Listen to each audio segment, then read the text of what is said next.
if it fucks up, then we can also just...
Hello.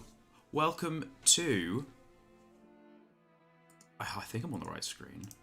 Great way to start, Brian. Hello, welcome to Beast Fables, a wonderful storytelling live play of the Adventures on a Dime system. I am Brian Tyrrell, I run Dungeons on a Dime, and I am joined today by two fantastic players, Ver and Atlanta. Beast Fables is the story of the bat Pipistrel and the toad Balthazar as they make their way through the bristly woods. We are playing really lovely with our sponsor on the virtual tabletop, Roll20. We're part of the Spotlight feature program, which is highlighting loads of cool indie content, and we're able to show off all of the really wonderful characters and stories and maps and all the images and all the kind of the cool things we can do through Roll20. We're using the system Adventures on a Dime, which is a very simple entry-level role-playing game. We have fancy, super neat character sheets that you can click things, roll buttons, have fun, roll, and get interesting results. And it tells you all the rules that you need in the screen as it plays. So it's super simple. All of the rules are for free, and I actually have a meeting with Roll20 tomorrow to talk about progress about all the rules being locally available on the Roll20 website. Currently they're available for free through my website at doed.co.uk, which is Dungeons on a Dime but abbreviated. But yeah, so that's the show, Beast Fables. I'm going to change music to something a little bit more chill. Hi. So I'm Brian. I use he, him pronouns, and I run Dungeons on a Dime, which is an entry-level publisher, really, of role-playing content. Trying to make the hobby easier to get into, just one game at a time. I am joined today first by, let's go with Atlanta this week. Atlanta, please say hi and introduce yourself. Hi, I'm Atlanta. I use she, her pronouns. You can find me online at Alpaca Scribbles. It's probably where you have heard that name before. Anyway, I am a freelance illustrator, and I am playing Pipistrel the Bat. And I am nervous for today's session because I done goofed a little bit last week, and and I maybe have drawn a big old something to our door. But yeah. Thank you for having me. Thank you for sponsoring us, Roll20. I love this game, I love the system, and I love my friends. Aww. Aw, thank you. And our second guest of honor today is Ver. Please introduce yourself. Hello, I'm Ver, our second guest of honor. My pronouns are they, them. And in this game, I play Balthazar of Blueberry Pond, a rambunctious toad knight who is currently also a little, much like myself, a little tense about the cliffhanger we were left at last week. I'll keep my social media and stuff until the end of the show to not prolong this too much. But yeah, I'm very excited to delve into today's adventure and see what happens. Hopefully we don't die. Hopefully. We had some fun audio issues at the beginning of the show, or the pre-stream. We chat for like an hour before we start the show, so we're all warmed up, but that meant that we didn't actually get to warm up today. So I figured we might just talk a little bit about Beast Fables and beasts and animals and cool stories, and just warm up for a few minutes before we actually start playing.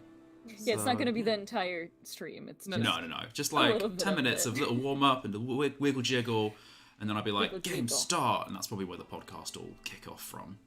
Also, anyone who is currently in chat, if you like have any questions about the world or the characters, just like while we're chatting, just ask us, and maybe we'll answer if someone is looking at the window. Maybe if we're looking at the window. We like grace it with an answer. I've got the YouTube open now, and that was a really great suggestion from Atlanta, because brains, this is what I mean by warming up. Like, I have to get like the gears greased before I can be like, Wahaha! I mean, for like the game that I DM, usually we all go into our Discord channel and we talk for an hour just about stuff before we even start playing, just so everyone's kind of, especially since my players get up very early in the, like, not super early, but No, 9 a.m. is early. They get up early in the morning because they're all from North America and I'm from Europe. So we make it work at personal costs of sleep. Hecky, yeah. I mean, like, I am 2 coffees deep this morning because I woke up I set my alarm for 9:30, and like, I don't know, I was like, I need to be like focused for the stream today. So this is why I'm on coffee and not tea. But like, yeah, no, I'm excited for today. I'm also really nervous because I was thinking about where we left off last week. And like, I don't think Pip is like, I don't know. I'm worried that Pip is something's gonna happen to her because she's not like, her arm is bleeding. Don't worry, Balthazar is here. He has big ol' hammer. Balthazar has to protect this week because that's what he's here for. This is his job and his purpose, to protect this lovely traveling companion. She's hurt and infirm. He understands that he must step up and be the toad in the hour of need. And I can't stop him from doing that, that's for sure. I have no power over this toad. I'm playing this toad, but I have no real power over him. So, Mr. Thomas G has said that Atlanta and Ver are a tad quiet, so I've turned it up a titch.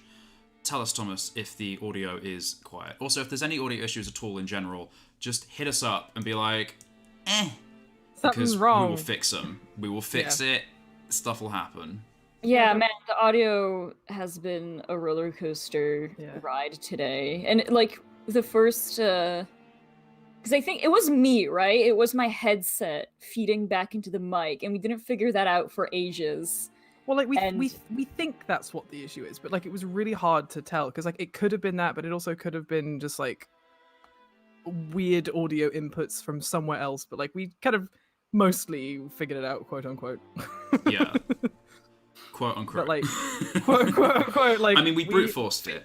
There was an echo last week on the stream that wasn't the end of the world, and I don't think it's too distracting, but it's not perfect. And we had such a great game last week that I wouldn't want to like, I don't want to say ruin, but I wouldn't want to lower the quality when we've got some cool stuff to come. I mean, like, when because I listened back to the episodes mostly to figure out if, like, how I sound, what I need to work on, which, FYI, enunciation is what I need to work on. In my defense, like, I'm bilingual, and technically English isn't really my first language, so I'm doing my best.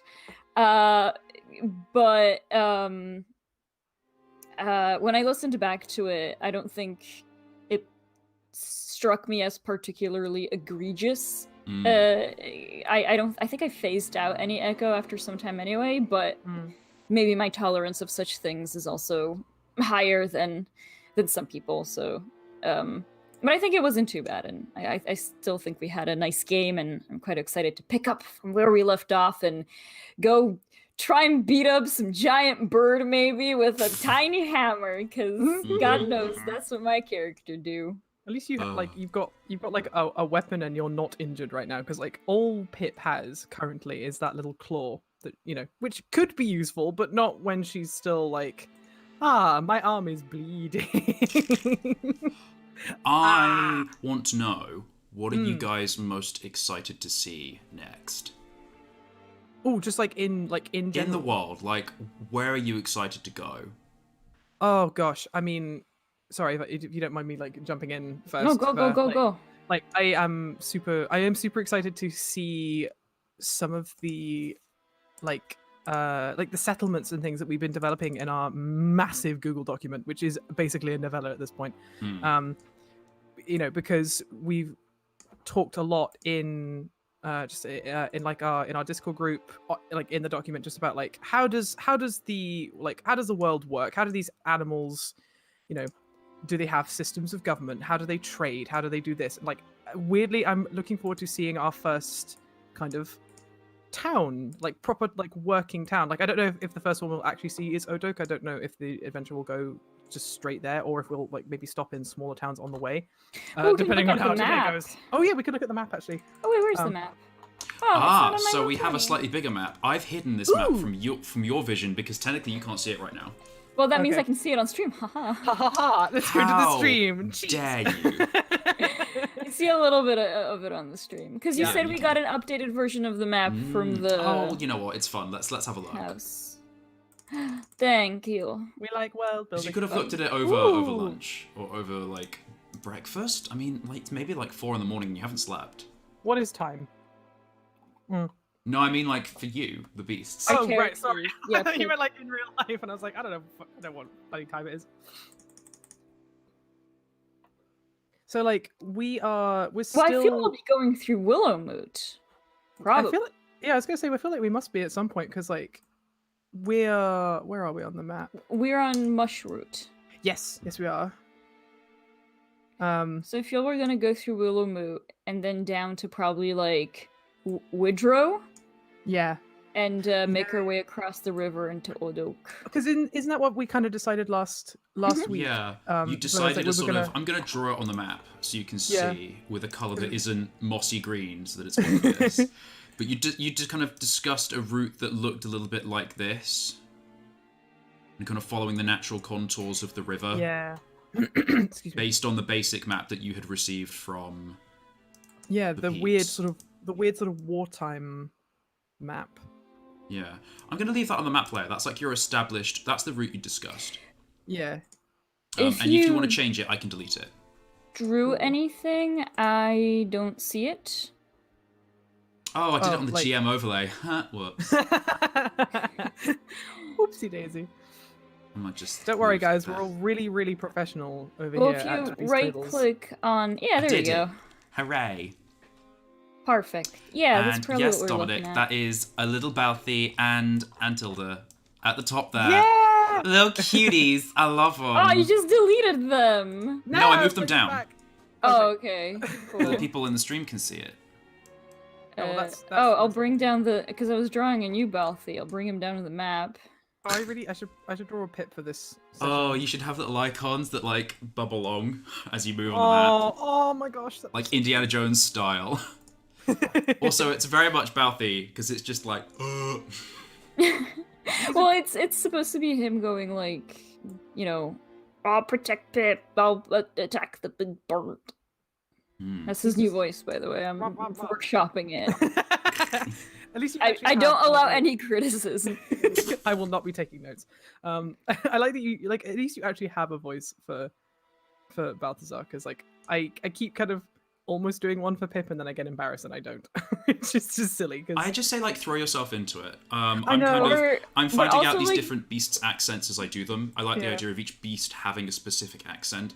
So pigeons sound like this because they go hoo, and then hoo, pigeon. Oh. I love the pigeon Cool, voice. cool. Like, 'cause the what I'm sort of like kind of workshopping one for Pip where she, like, obviously as you can tell, I'm, even though I like live in Scotland, I'm very, very English. But like I like the idea of particularly because long-eared brown bats, which is what pipistrelle is they're also known as whispering bats because they have little tiny soft voices. And I was kind of thinking about something along the lines of that for Pip because Go for she it, is dude. because I think she is just sort of slightly more like ooh, like slightly she's rambunctious certainly, but she's not like Balthazar and doesn't like, and I mean this with love. No, like- you don't like- need to put any love into it. but I do because like Balthazar like blusters and I adore it. It's so funny, but Pip is just like kind of a little bit more quiet. Yeah. She a good Wow. lady. Yeah, I I mean, feel like that obviously I'm- you don't need to have a voice to, you know, roleplay effectively. Like you're role playing as Pip is already. Yeah, I always know when Pip is speaking. Okay, if that well makes sense. Oh, good. Okay, well that's encouraging because Even I if it's may not say try- like a specific accent, like I am speaking with a bad French accent. Like you have a voice of Pip that comes across very clearly in your diction, how you speak. It feels very considered. hurrah. Okay, well that's Yeah, that- like that is I never something at have least. any trouble distinguishing it from Yeah. Atlanta because Hurrah. it's sometimes a voice doesn't have to be an accent. It can just be Oh, yeah. how you carry that, you know, what words you use and Like I'm not stuff like that. yeah. So I think you're. I'm not I think particularly I'm not particularly good at accents, but I was hoping that maybe just through cadence. Honestly, it's more for you and Brian, like just so you kind of know, like, okay, this is Pip talking and not just me asking a question. Which is why I love Balthazar's voice, because obviously that is so different to how usually I'm talk. glad to know. But it's So, I would be upset if that was my normal voice. Sorry. Anyway, sorry, Brian. I feel like I'm warmed up enough to start. Yeah. Indeed. You guys feeling the limberness? I'm feeling the good vibes, my dude. It is Wednesday, Yes. my dudes. Oh, I'm not have you gonna seen? yell, I'm Okay, sorry. so before we start, final meme. Have you seen the "It Is Wednesday, My Dudes" harmonized? Yes. What? Oh, I'm not gonna play it on stream, but I just want everyone to please, after the please. stream, not during the stream, after the stream, go and look up on YouTube. It Is Wednesday, My Dudes harmonized. It's like 6 seconds long, and it's just a guy doing like a 6-part harmonized version with the Wait. original video. Is this the Charles Cornell video? I think so. I don't know Oh, the I person's love- name. Okay, if he's a jazz pianist, I think his name is Charles Cornell, and he's a wonderful YouTuber. If I'm thinking of the right one. Anyway, sorry, we're getting way off topic. Let's start the game now. So, let's do a formal introduction. This is where the podcast will pick up. Hello, welcome to Beast Fables, a live play animal adventure following the characters of Balthazar and Pipistrel as they explore the bristly woods. We are playing the Adventures on a Dime system, a very simple entry-level role-playing system that is freely available at doad.co.uk for anyone to download and play, and has a fully functioning character sheet on Roll20 with all the buttons you can click, all the stats you can enter, all the jobs that you can fill out to your heart's content. Our official partners of the stream are, in fact, Roll20, big surprise. We're part of the Indie Spotlight program, showing off all sorts of really cool, awesome streaming talent and cool storytelling out there. All sorts of different systems, not just Dungeons and Dragons, but, some really cool, fun things. We are entering Chapter 4, a whole month of roleplay so far, which is really cool. And it is an exciting time. I'm Brian, I use he, him pronouns, and I am joined today by Ver and Atlanta. So a quick, tiny micro introduction. Ver, please say hello. Hello, my name is Ver. I use they, them pronouns, and in this game I play Balthazar of Blueberry Pond, a I love the rambunctious voice. toad with a voice for which I apologize, but also I will not stop. Oh, I love that as like a phrase. I apologize, but I will not be taking criticism. Absolutely. And Atlanta, please, micro introduction. Say hello. Hello, I am Atlanta. I use she, her pronouns, and I am playing Pipistrel of Odok, the messenger bat. And I'm not as good at voices, but I will try. We had a little pre-stream discussion about voices, and you're doing perfectly, my dude. I will be taking criticism, though. No, well, constructive criticism only. Unlike me, Unlike the... open to criticism. Me, don't even look at me. Just listen to Balthazar and suffer. Give me notes. I feed off notes. Anyway, let's start the game. That doesn't sound like a very good diet. Not enough fiber, I don't think. Or maybe too much fiber, anyway. Too much fiber.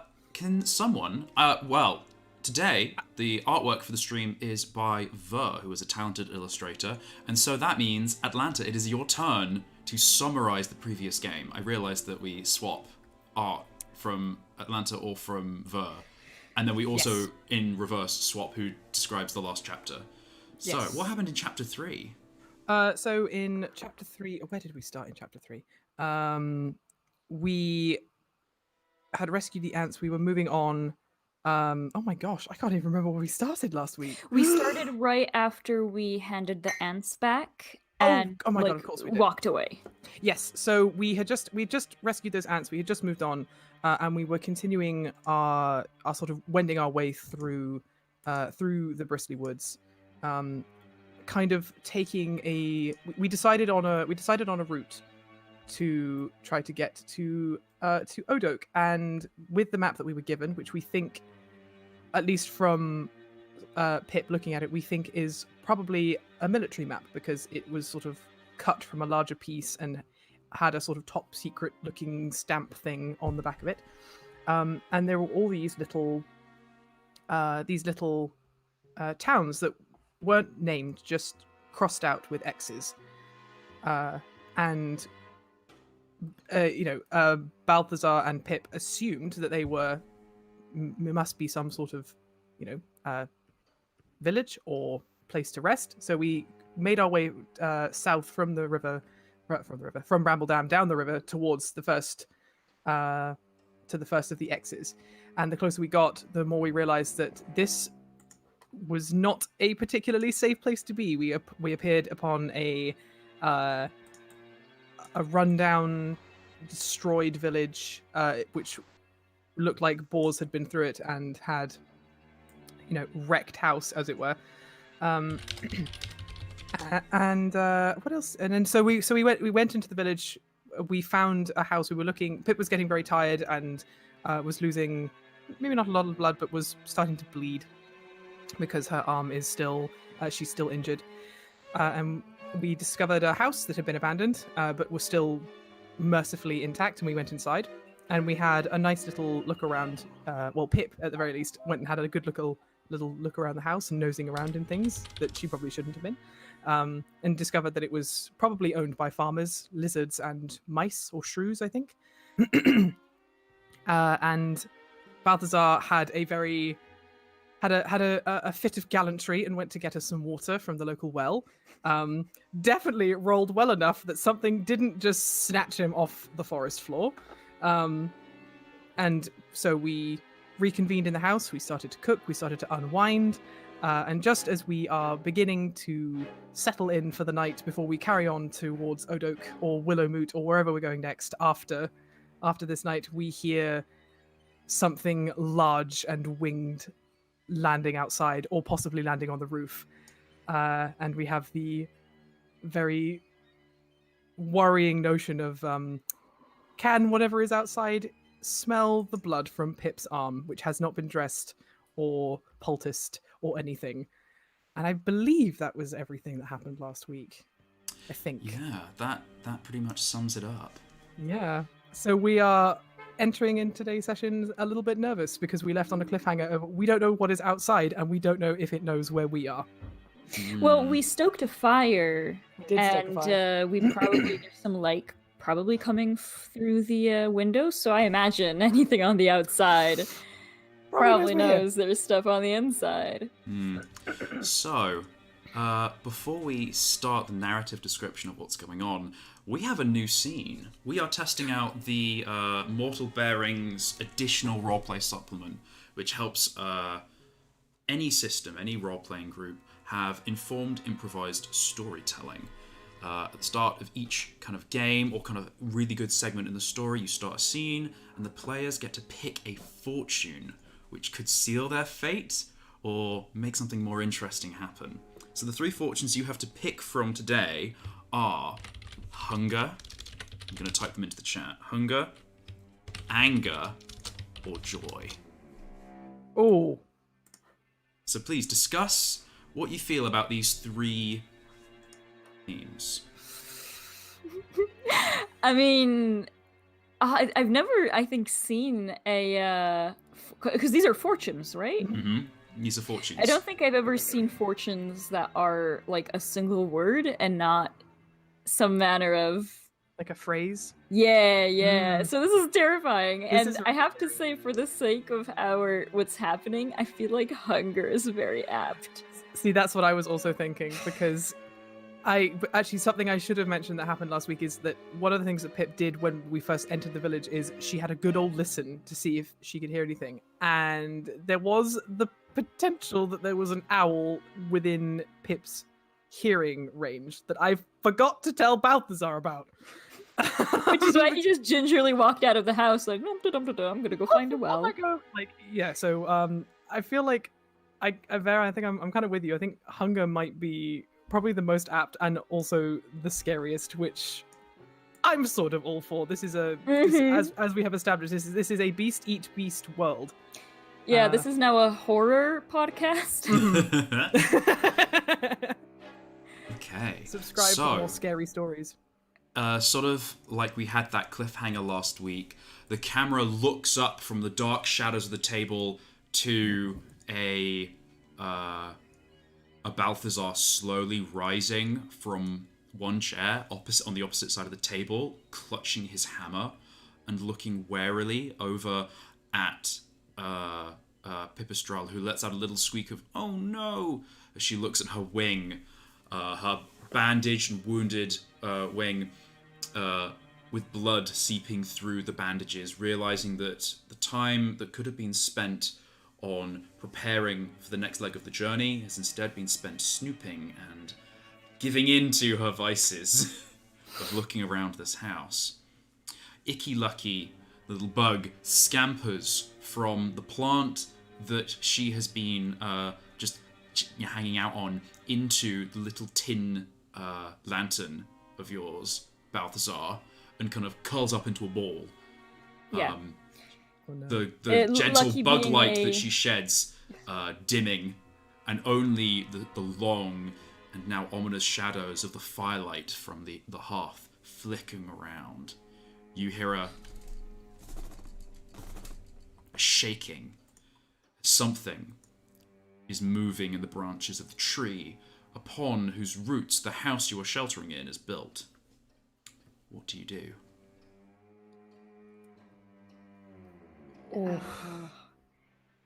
Well, if it's just something on the branches, I think Balthazar, like, we're on the ground level in this house. It's not like we can see anything, but he still looks up at the ceiling. Is the entire house shaking, or do we just kind of hear like the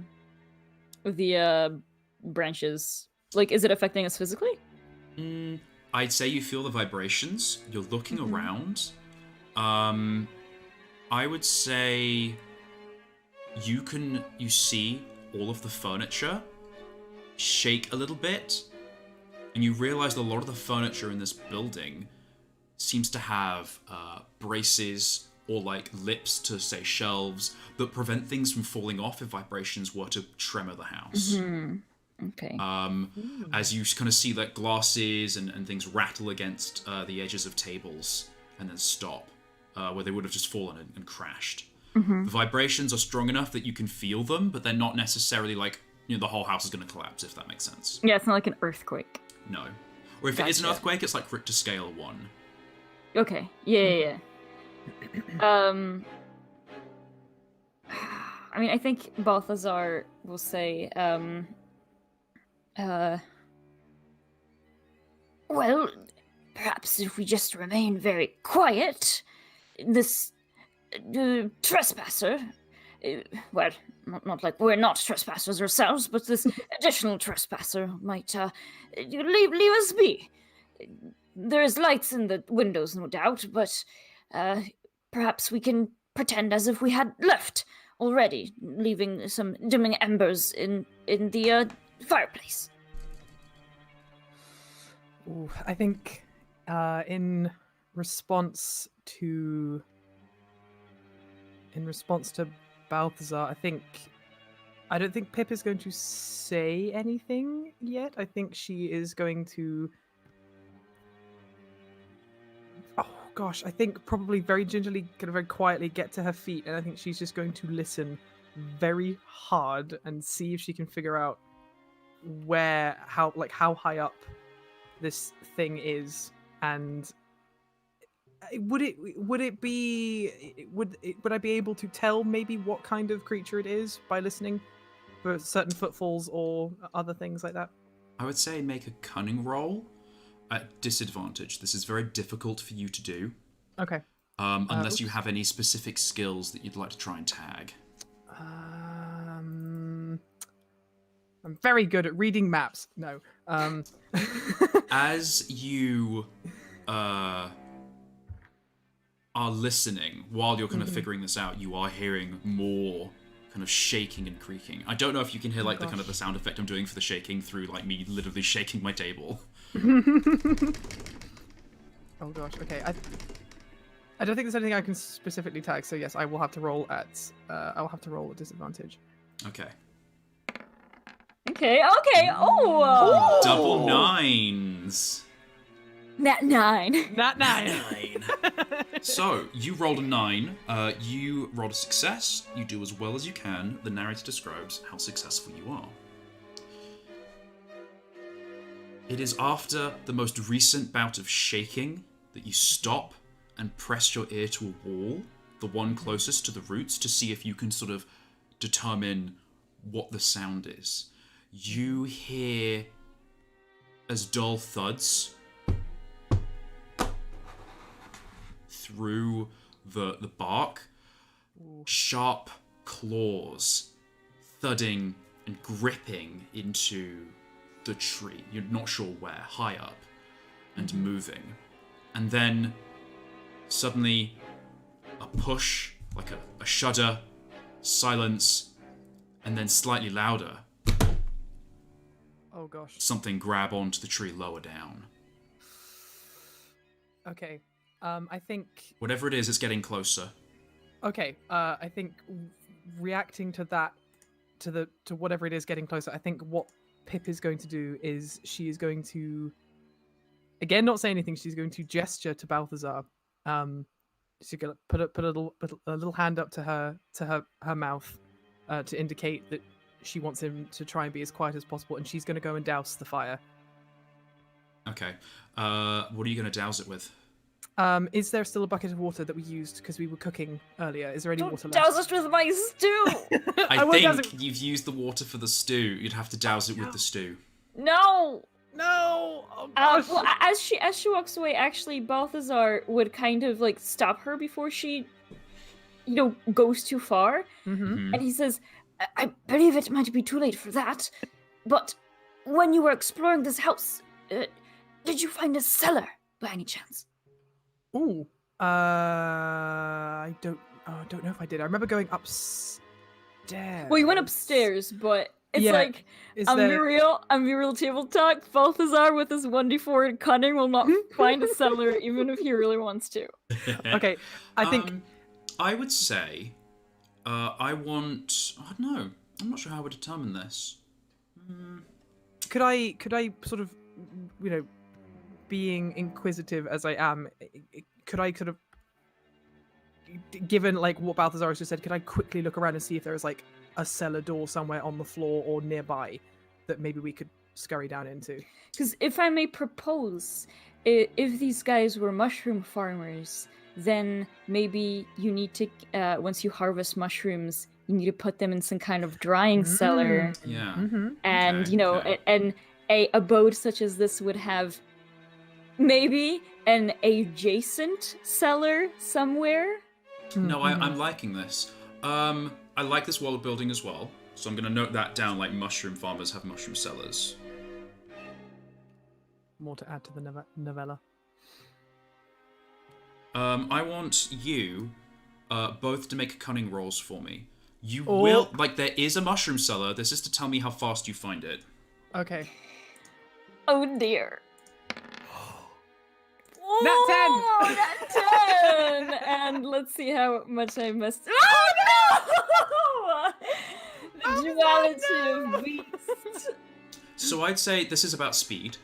So a nat 10 and a nat 1 kind of averages to like a general success, right? Okay. I feel like essentially, Sorry, Pipistrel. Balthazar, you have no idea where the cellar would be, but Pipistrel, you saw that there was there were different like areas of chimneys, and obviously a cellar where you're drying mushrooms would have to be somewhere where maybe there's a fire underneath to let that heat come through to keep the place warm and not damp.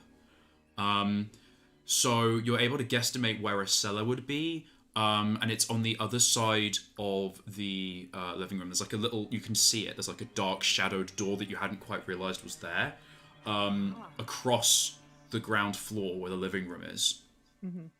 You're on the opposite side where the kitchen is. So let's say I'm going to draw a quick little thing in the Roll20. What I'm going to do is... I need more space. Well, I guess you can remove the ruins. Yeah. Because that was just for me going to the well. Ooh. Yeah. Oh, you just slawed off half of Balthazar's face. Oh my gosh. Oh, and I can't undo it. Okay. There's only one undo button. No, sorry. don't worry. I'll work on it. I'll Don't worry. fix this. I have the It's- technology. I'll fix him. I was gonna say you might not have to fix it just yet because he might have half his face slawed off. Brian, that's an awful thing to say. But it's Very horribly dramatic, isn't it? I'm very Very dramatic, disappointed in but you, young also- man. Imagine like he would get like a metal jaw, and it would have teeth on it. Yes.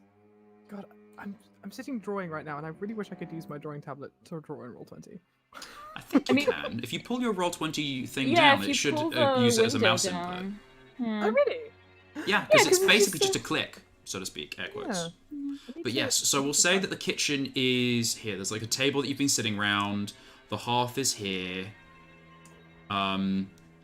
And there's sort of like kitchen-y like cabinets and plants and things. And there's sort of like a living room here with chairs and things and a coffee table and like a mantle place where they've got lots of paintings. And the door to go down to the cellar is there. Oh, okay. Cool. While you've been looking around for this, suddenly the sound of the shaking stops. There's a brief pause, and then Oh, Lord. the shake goes all the way through the house now. And you hear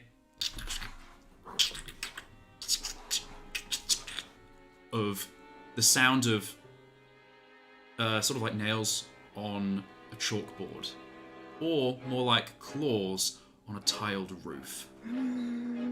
Well, Can I- it has to get through at least one level to us, so... That's true. Can I grab Balthazar and hurry us as best as we can to the to the cellar? Mm-hmm. You can. Okay, Well, that's Balthazar will take Lucky's lamp, the little tin thing, so we have some light down there. Lucky is currently in a ball, utterly terrified. Oh, Okay, no! in that case, he's going to oh my gosh, she's so much bigger than him. Oops. She's going to... I think only Brian can make them smaller, not us. Yeah. We don't have that I power. feel like that is the right size, though. Whoops. Sorry, Fair. carry on. Is there do we have any candles lit or anything? It's I'd just say you could wiring. light a candle from from a nearby like hearth Fire. and light it in the fire and then take it with you. Yeah. He'll just take at least... Actually, maybe it's better if we don't have a light source now that I think about it. So the thing can't see. Yeah, in that case, he's just gonna make sure to, like, get his hammer, get little Lucky in her little tin can, and follow, or let Pipistrel take him over to the entrance to the cellar. Mm-hmm. So you run across the living room, the floorboards Oh God. as you run, and you open the door to the cellar below, and you have very little light from the hearth kind of coming in over this sort of area, and you look down a staircase into pitch darkness. The staircase turning slightly as it seems to have been carved into the root of this tree. You see the kind of the woody xylem of the kind of the like the edge of the barch, and then into the xylem, and then it kind of disappears into the darkness. Okay. Above, you hear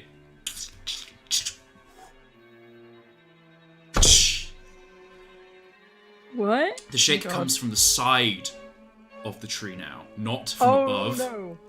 And you hear a voice, low and soft, rumble. Come out. Oh no, thank you. I know Yeah. you're there. Balthazar... I just imagine there's a moment where he, like, inhales to speak back, and then Pipistrel just, like, probably pulls him down into the cellar. Definitely. Like Pip's ears straight up in the air, big yellow eyes wide with fear. and she will absolutely, if for want of a better expression, frog march Balthazar down into the cellar. I have a quick question. As we're kind of going through the... Actually, on our way here, could Balthazar have just grabbed some of the... I forget what you described them as, but the biscuits that he made for the stew? Oh, the squash fly biscuits, the Garibaldi. Yeah. Yeah. Okay. I would say we have a character sheet with slots of stuff. Yes, I will add Pocket Gary squashed fly biscuits to your inventory. Thank you. Very important. And as a note, for Pipistrel, you have a maximum of 6 items that you can carry before you've got your free carry slots filled up, and you've got 1, 2, 3, 4, 5 items, just so you know. Okay, cool. Because it's based on your maximum vigor. Okay, Ooh, so you have grabbed... I would say you had packed the biscuits away, and maybe you had some flasks ready to take the stew, but you've had to leave it behind because you haven't grabbed it. Yeah, okay, that's fair. That's the hijinks. Yeah. Because I'm just thinking, the player me is thinking a little bit, if we're in the cellar and this thing is trying to get in, we could at least outlast it a little bit, because we'd have food. And a predator can't spend infinite time trying to get to us if it can't get to us. So Very it might smart. just leave. Yeah. Okay, theory. so you Right, go down yeah, into the theory. dark cellar. Describe what it is like. Because I'd say Pipistrel, describe what this is like. Because you're sort of pushing Balthazar. Are you dragging Balthazar with you? Are you pushing them in front of you? You're both heading into almost complete darkness. Kind of. In fact, it is complete darkness. There's no light source down here. There's no windows. I think trusting to her senses, to her sense of smell, and to her keen sense of hearing, I think Pip is going to walk down first. I think she basically is like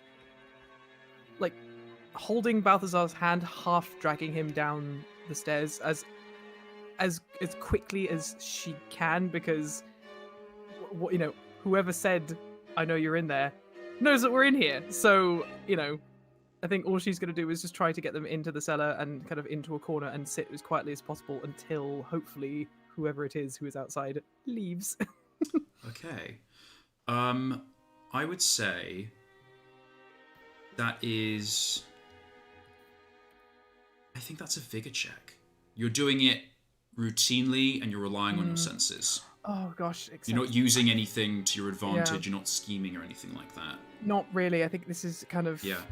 So I would slightly like more vigor pragmatic. checks from both of you. Okay. Oh gosh. Sorry, these are to what, traverse downstairs? Yes.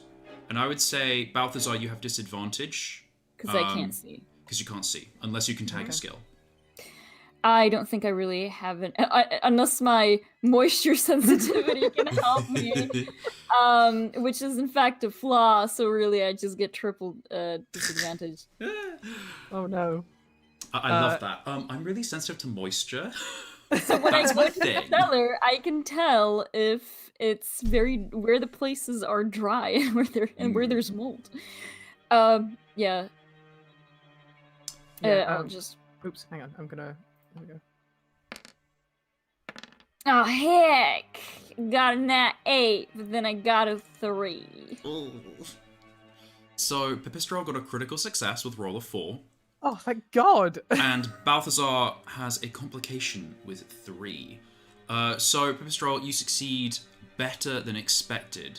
I would say that you're able to use elements of your echolocation. Normally, you have to send screes, a range of pitches to kind of see, but you're kind of relying on a sort of just trusting your gut with the kind of sounds of your footsteps in this darkness to inform you of how close different shapes and things are. You can sort of feel there's some kind of wall or shelf here, or there's a box there, and you're sort of guessing what these sorts of shapes are in the darkness and moving slowly through the darkness, kind of taking Balthazar behind you. And Balthazar, you're not necessarily bashing into things, but you're sticking your hand out and there's a shelf and there's as you kind of shift some things, or you stub your toe against a box, but you don't fall over or crash anything. Good. Nice. And you are in complete darkness, you make your way into what you think is maybe the middle of the cellar, but you can't be sure. You hear above you, more, like, now dulled, because you're kind of like a whole floor away, more like... Is that the sound of whoever is out there trying to get in? Well, you hear the sounds of maybe like claws, and then the breaking of glass, and rattling. Suddenly loads of things falling over. And a pause, and then... Can smell you. No. Oh, I don't like this. Go on, make it easier for both of us. Go away! Oh god, Balthazar! Does Balthazar yell? Yes, because he's stressed. Oh no! Two things. One, because this thing's like, I can smell you, and I imagine in that, like, whatever dimming light as they descend into the cellar, that Pipistrelle is maybe holding him with her injured hand, and he sees those bandages, the bloody bandages, and it's just like a little vein on his temple starts just kind of pulsating because he's starting to get really mad that this thing is wanting to, like, smelling the blood probably, and is like wanting to eat Pipistrelle. And the second thing is, because of this, I'd say that his stress toxins are oh no! He's gonna start sweating that good toad poison. So I would say you're stressed. You are sweating your toad toxin. Anything that touches you, also touches the toxin now.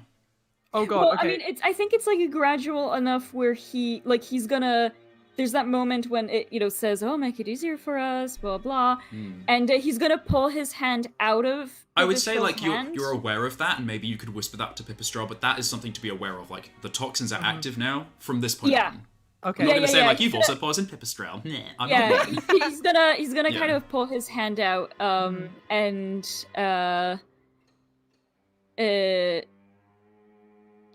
I mean, no, because he's gonna pull his hand out and then turn around and yell, "Go away!" in his distinct toad voice. Okay.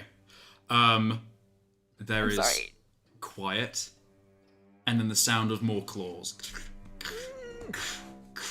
moving around the building. I'd say like there's the Is it like the clacking? It's claws like moving on talons? wood, and then very occasionally a beak pecking at something. Loud and sharp in the wall around you. And then moving again. 100% this is an owl. 100% this is the owl that I heard earlier. I'm calling it now. And then kind of scratching at the wood. Whatever it is, it's trying to get in. Well, we're in the cellar, and also, I think some part of Balthazar is like, I'm a toad. Toads are unnatural. And it's almost like if he can in some way be between Pipistrelle and this thing, maybe it'll think it's just toads here and will leave. Oh my god, what a good boy. So sweet. So what do you guys do? I think, because Balthazar kind of pulled his hand away and yelled out, and then I think he also then just has that moment of just like, God damn it, I just yelled out. But he'll turn to Pipistrelle, and say, whatever this being is, it is vile and taunting, and I will not let it snatch up either one of us. If you can find a safe nook in the cellar, I will stand post in front of it. Make sure to put myself between you and this horrible beast. Hopefully, if it sees that I'm a toad, it will be unwilling to put up with the trouble of trying to hunt for one of us and leave us be. Pip, her ears have kind of drooped as they do when she is stressed or sad, and sort of is looking at Balthazar in a like sort of with a like slightly funny expression, and she'll sort of whisper back as quietly as she can so he can still hear her. It's like I'm not going to leave you to whatever is upstairs. We will find a way out together. Just stand there if you need to, but I'm going to find a way out, and as soon as I do, I will grab you and we will run. So I think that's what Pip is going to do. She's going to try and find a hole, an exit, a window, anything, maybe an outside door to the cellar, and see if there is a way out from this mess. Balthazar, are you going to go back upstairs then? He's not going back upstairs. He's just going to be standing, like, when we have this cellar door here, and there's these stairs that apparently go sideways. Yeah. He's going to be standing at the bottom so he can see within the light that might come from the hearth. And if he would see, I think he wants to stand in a position where he can both see the entrance, but also if there's a further room of the cellar. Basically, if something tries to go through the door, or if something tries to break from the ceiling, he wants to be in a position where he can react to it. Yeah. And position himself, like, to run up and hit or call out. And I think, like, some part of him is hoping that now that he's starting to stress a little bit and the poison's out and about, if this thing pokes his nose in and is just like, oh god, toads, nah, that would be sufficient. So he wants to be in a position where he's quick to put himself in front of the danger. Yeah. Yeah. So I would say you're doing this as sort of like a sense of duty and pride. I want you to make a willpower roll. Okay, I'm decent though. Even though my willpower find your way back to the stairs in complete darkness. Oh, I do have a question actually, because my willpower is diminished, but we did have that little moment of rest when we were having a stew. Did that count for recovery, or was that not enough? I feel that was a fair amount of roleplay. I would say you took a breather. You can both increase one die by one. Oh, amazing. Okay. Thank you. Hooray, I can go back up to a d6 now. I was debating it. I thought it could be fun to keep you guys a little bit lower. But I did bring it up. Yeah. Sorry you about haven't that. had any sleep yet. That's something to be aware of in the future. You guys are now like an entire night without sleeping. Well, if you'd prefer that we don't up it despite taking a breather, I'm fine with that. But I wanted to ask. No, you guys. I'm going to say this is just something to be aware of. You're feeling tired, but you're not affected by it yet. Just because you guys are heroes, you guys have done some courageous stuff. You can make a night without sleep. You can pull an all-nighter, but you're pulling an all-nighter, just so you know. Yeah, okay. That will be something to think about if we get out of this. So, in this situation, as it is a hostile situation, can I tag my Undaunted, where my sense of duty kicks in, and I will put myself... Dude. Yeah, do that willpower at advantage. Yeah. Both a success. Balthazar, okay, I'm going to bear that in mind. And Pipistrel, could you make a cunning roll for me? And describe how you're looking for this door. I think it's going to be a cunning roll. Yeah, I think what she's going to do is, while it's still dark, she is going to be relying on her sense of smell. She's going to be using, like she was doing on the stairs, a little bit of echolocation to just try and figure out where things are. But she is also... while doing that, she's keeping an ear out for the noises of the owl upstairs, and is just so she is also aware of what is happening. So I don't know if I can be a bit cheeky and tag my staying alert. Well, I think your echolocation is enough to tag and get advantage on your cunning roll. Awesome. Okay, that's fine. But you're using your echolocation. It's something you use or you don't. It can't be. I'm going to quietly use echolocation. No, she is definitely she's using it. Just yeah, yelling. I'm gonna just scream quietly. That is the one thing about long-eared brown bats is like they are quiet. They are quiet bats in voice. So she is probably using her echolocation, but it is quite soft as a sound anyway. So I will. Okay. I was. I don't know. I thought that pipistrelles and long-eared brown bats were different species, but this is a debate for another time. Make your cunning roll. I will make my cunning roll at advantage. Okay, success. Okay, now we're going to resolve this with Balthazar and Pipistrel. This happening at the same time, but we're resolving it one by one. So Balthazar, with your success, you're able to sort of like trace your steps back to the stairs without knocking anything over. you have your hands on your hammer, and you can hear around you the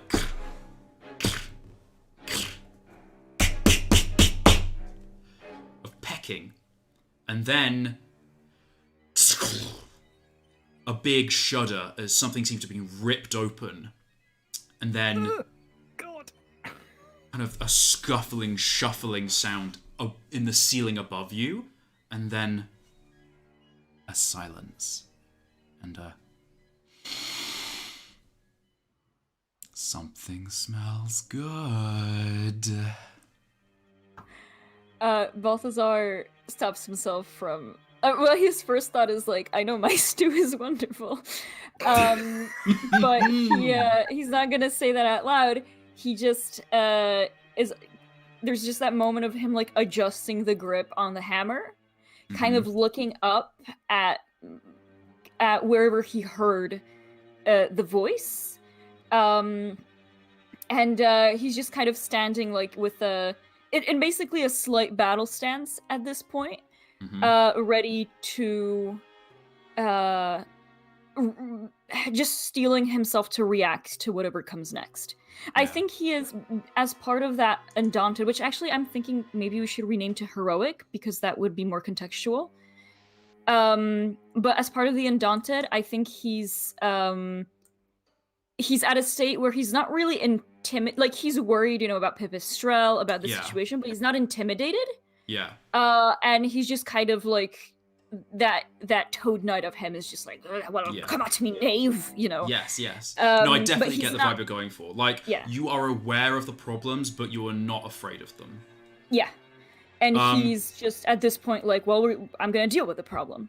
So there's that pause of the, something smells good, and you're, like, ready, and then another pause and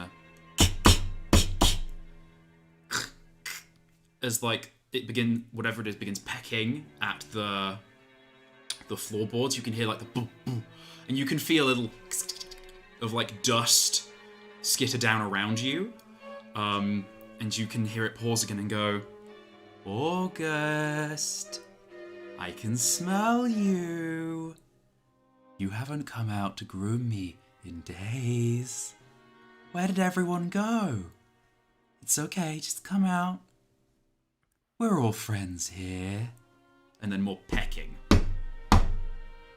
Is this August who used to live here? Because didn't I find something that belonged to them? You found a note on the door. On the door! Oh. That was addressed to August. So I'm going to say in this time, we'll swip the camera from like the dark shadows of the doorway to this sort of, like when in like Avatar: The Last Airbender, when Toph does like vibration sense and gets like the of like the whole surrounding. So we get that sort of effect with the echolocation rippling around the whole space, with Pipistrel sort of doing like targeted echolocation and kind of feeling out where everything is. You get echolocation isn't a sense of like specific like details and shapes. It's more of a vague understanding of space and direction. And you're able to go, there's something here, but it seems thinner, hollower. You're padding around with your hands, and you feel that there are boards here. And then, this is metal. This is a grating. This is mesh. There's the space behind here. And you're kind of like, as we're putting your claws against it. What do you do? I'd say you have an understanding now of the space because you've used your echolocation. We'll say this is how big the space is. This is where the stairs are. I'm aware that not everyone can see this because of the restrictions. So I'm going to shift. There we go, now it's on stream. This is where the stairs are. This is where the grating is. Okay, so I'm sort of here. Oh wait, no, then. The grating's here. Oh, sorry. So I'm sort of here then. Yeah. Okay.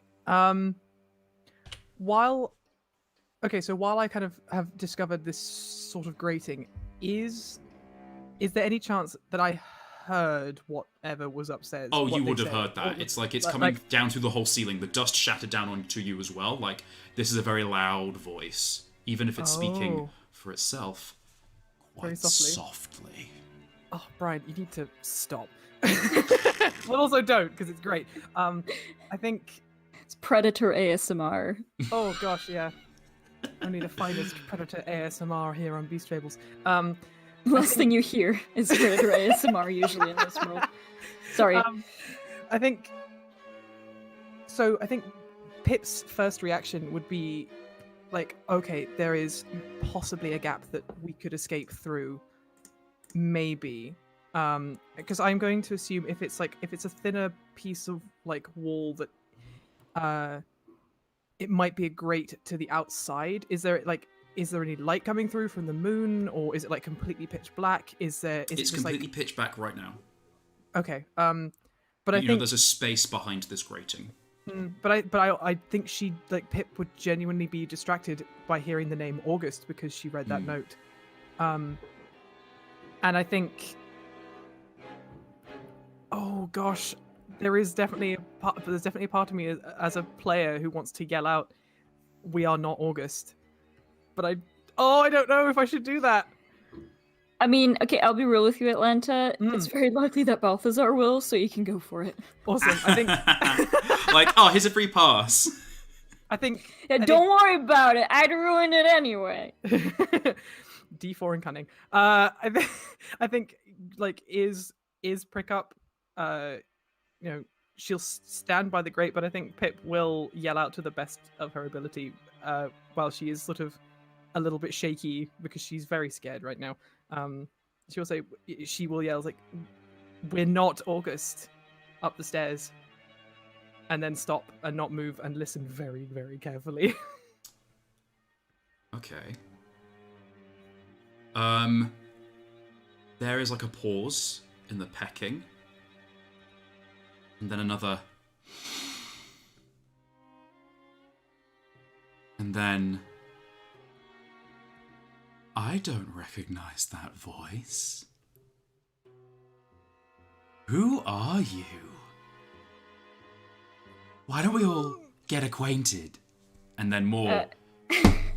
And you can hear it now, it's pecking on the floor above you, if that makes sense. So, like, where the floor would be in the ceiling, like, above Pipistrel, and is now, like, pecking and scratching more determinedly against the ceiling there. And there's...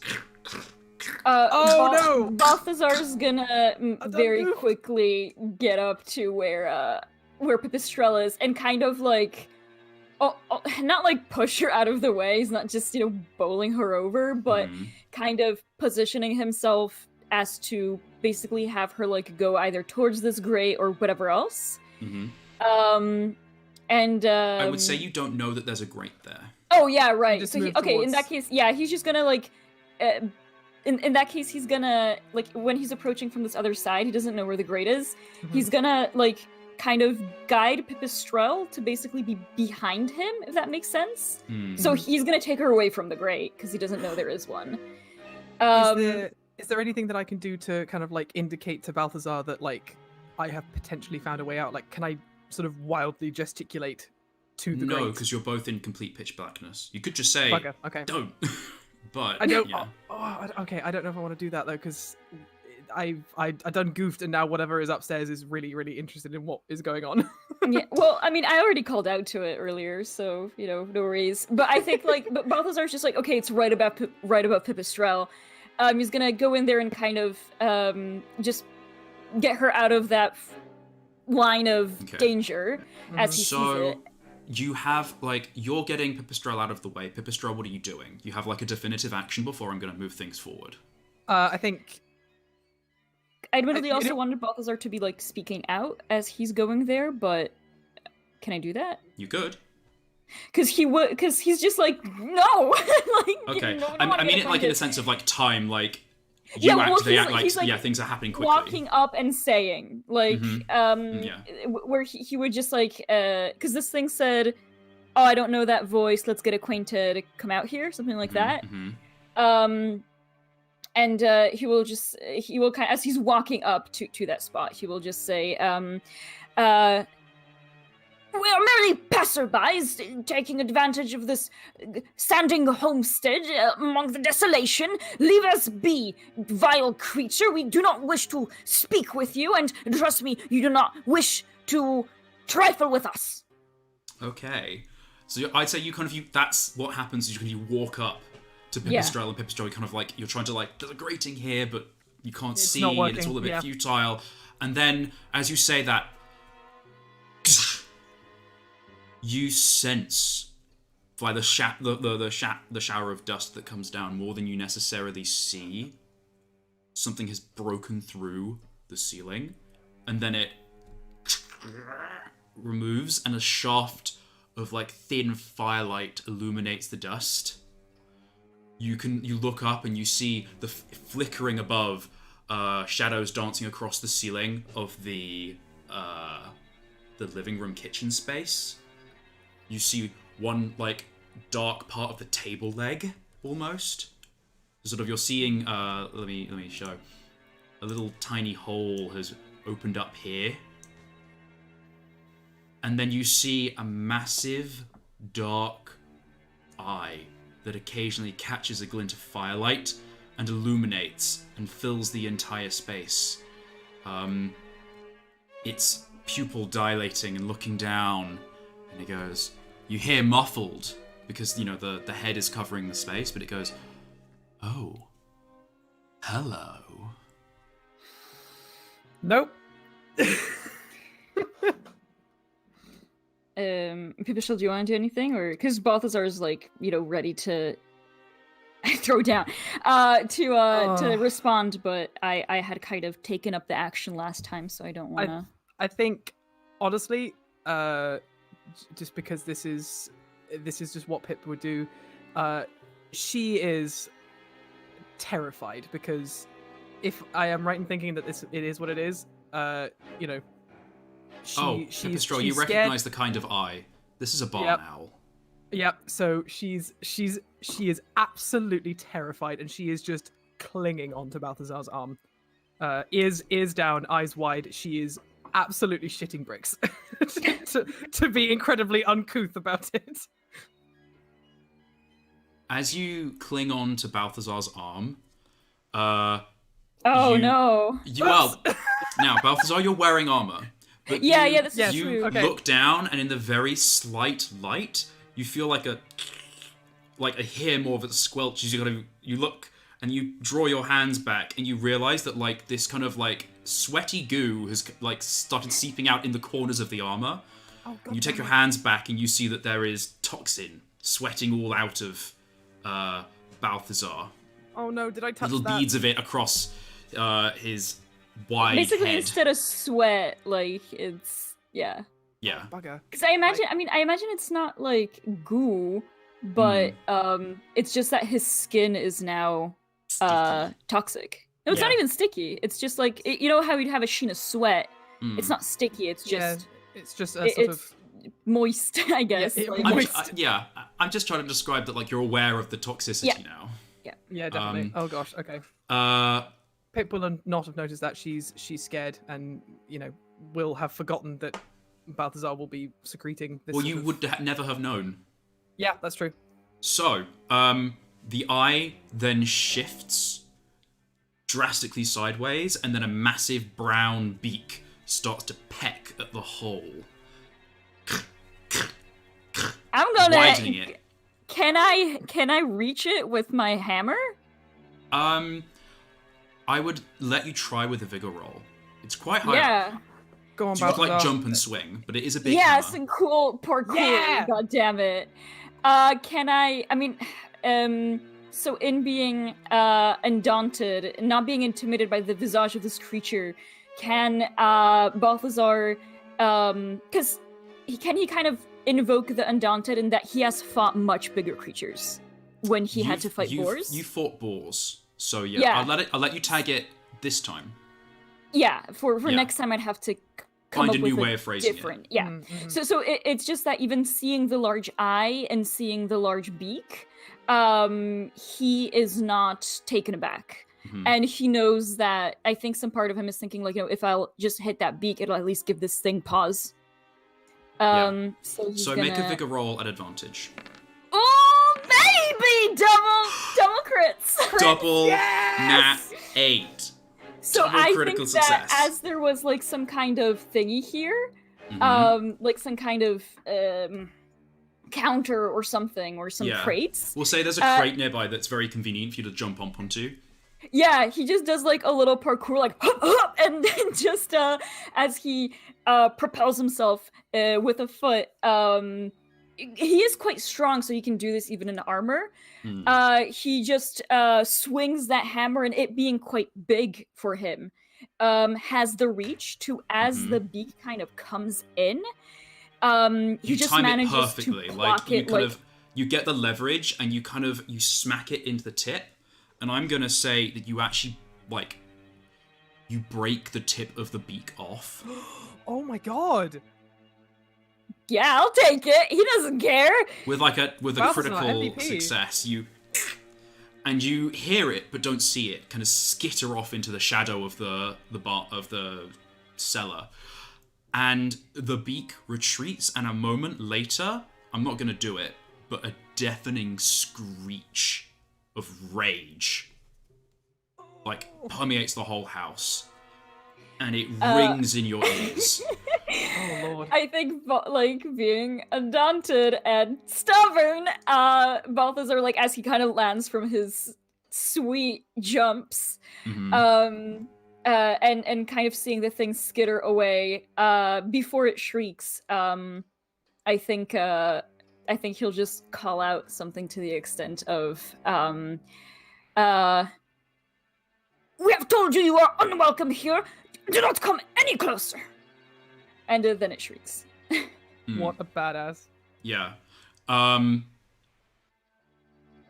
Pipistrel, are you doing anything in this sort of time? I think, okay, well, sort of seeing that Balthazar is 100% going gung-ho, he's, absolutely throwing down with this owl. She is, while it is distracted, she is going to run over to that grate and start just going ham and clawing away at it and desperately trying to find a way out so they can escape. Okay. I would say make a vigor roll. Cool. Oh, thank God. No! Something goes terribly wrong. The narrator describes how things go awry and hijinks may follow. I think you are driven by adrenaline, and you rip the grating off, and also rip open the wound on your wing. No! I think, you had been on the way to recovery. If you'd bandaged your wound, maybe you could have completely healed up. God damn it! You have gone down to a D4 again. You take a vigor damage. I take a vigor damage. Yeah, that was. But you just completely as you crouch down from your leap, Balthazar, overhead, the grating just woof, gong, gong, gong, gong, and flies overhead. Pipistrel, when you get creatures that are in fight or flight, your pupils are dilated fully. Definitely. And you're just there is now blood actively dripping down your arm. She is in wing. she is in full panic bat mode, so ears up and alert. She bleeding dark pupils, and she's bats are quite fast, so she's moving as fast as she possibly can, and as I imagine, as Balthazar sort of reels back from breaking off this owl's beak, she is going to grab him. Just the tip. She's gonna grab him and drag him to the grate. Okay, so I'm quickly drawing the outside of the house again, just for perspective. You notice that there is, you go to the grate, you look down, and it leads into a large stone pit at the base of the house that seems to have been for grilling or cooking or something like that. Then feeds smoke up into this chamber here. You leap down, I'm gonna guess. Yes. And you are kind of outside of the house now. You kind of land with a clang on the metal grate below, unharmed. It's not a large drop. And Balthazar, if you also land as well. Because I don't know if... I think he might still be in that intermediate place between the Grey and the landing, because I don't think Pipistrelle is strong enough. He's a pretty sturdy boy and big friend-shaped. I don't think in her injured state she's able to pull him out. Yeah.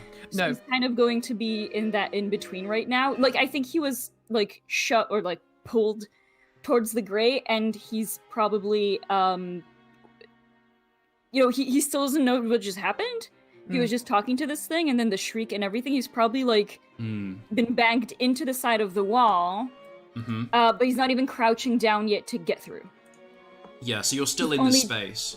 Yeah, he's only just, like, been made aware of something here. Yeah, I feel like what Pip would have done, like, obviously, because she can't just drag him when he's a chunky boy in armor. I think she would, like, it would more be, like, a pull of, like, this way, an indication of, like, we should go this way instead of just, like, dragging him.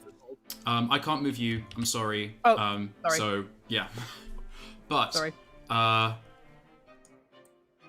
it would be, like, down here. Using my words. Balthazar is in jail now. The, as you jump down, Pipistrelle is, like, the beak kind of gets smacked. There's the screech of rage, which echoes down the flue and out into the night, and you can hear it. It's sort of like when you're kind of hearing someone yell from indoors, but there's an open window. You hear it from two spaces. You see there is a massive owl here, well, massive to you, on the outside of the house, with its head inside the doorway here. Oh my lord. And it looks down the hole again that it's made, that's slightly larger, at you, Balthazar, and says menacingly, "Oh, intruders, is that how you want to play?" And then one of the claws starts, like, ripping at the floorboards, like, and you see that, like, the claw is, like, scratching and gripping into the doorway of the house here.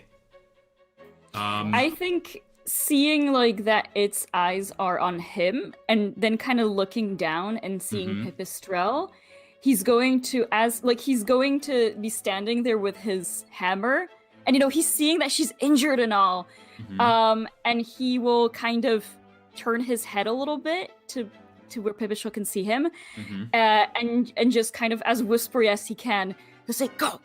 I'll distract it, I'll keep its eyes on me." Oh gosh. I think Pip's gut reaction is that she wouldn't want to leave Balthazar alone with this owl, but, she is going to have to... Make a willpower roll for me. Oh, you're feeling a lot of fear right now. She's scared. She doesn't want to leave him, but she also, like, she needs to... If she can get away, then hopefully maybe she can distract it, so then Balthazar can get out of the house. You get to make the ultimate decision. This is your character, but I feel like with the narrative, make a willpower roll to see where your fear level is at. Okay.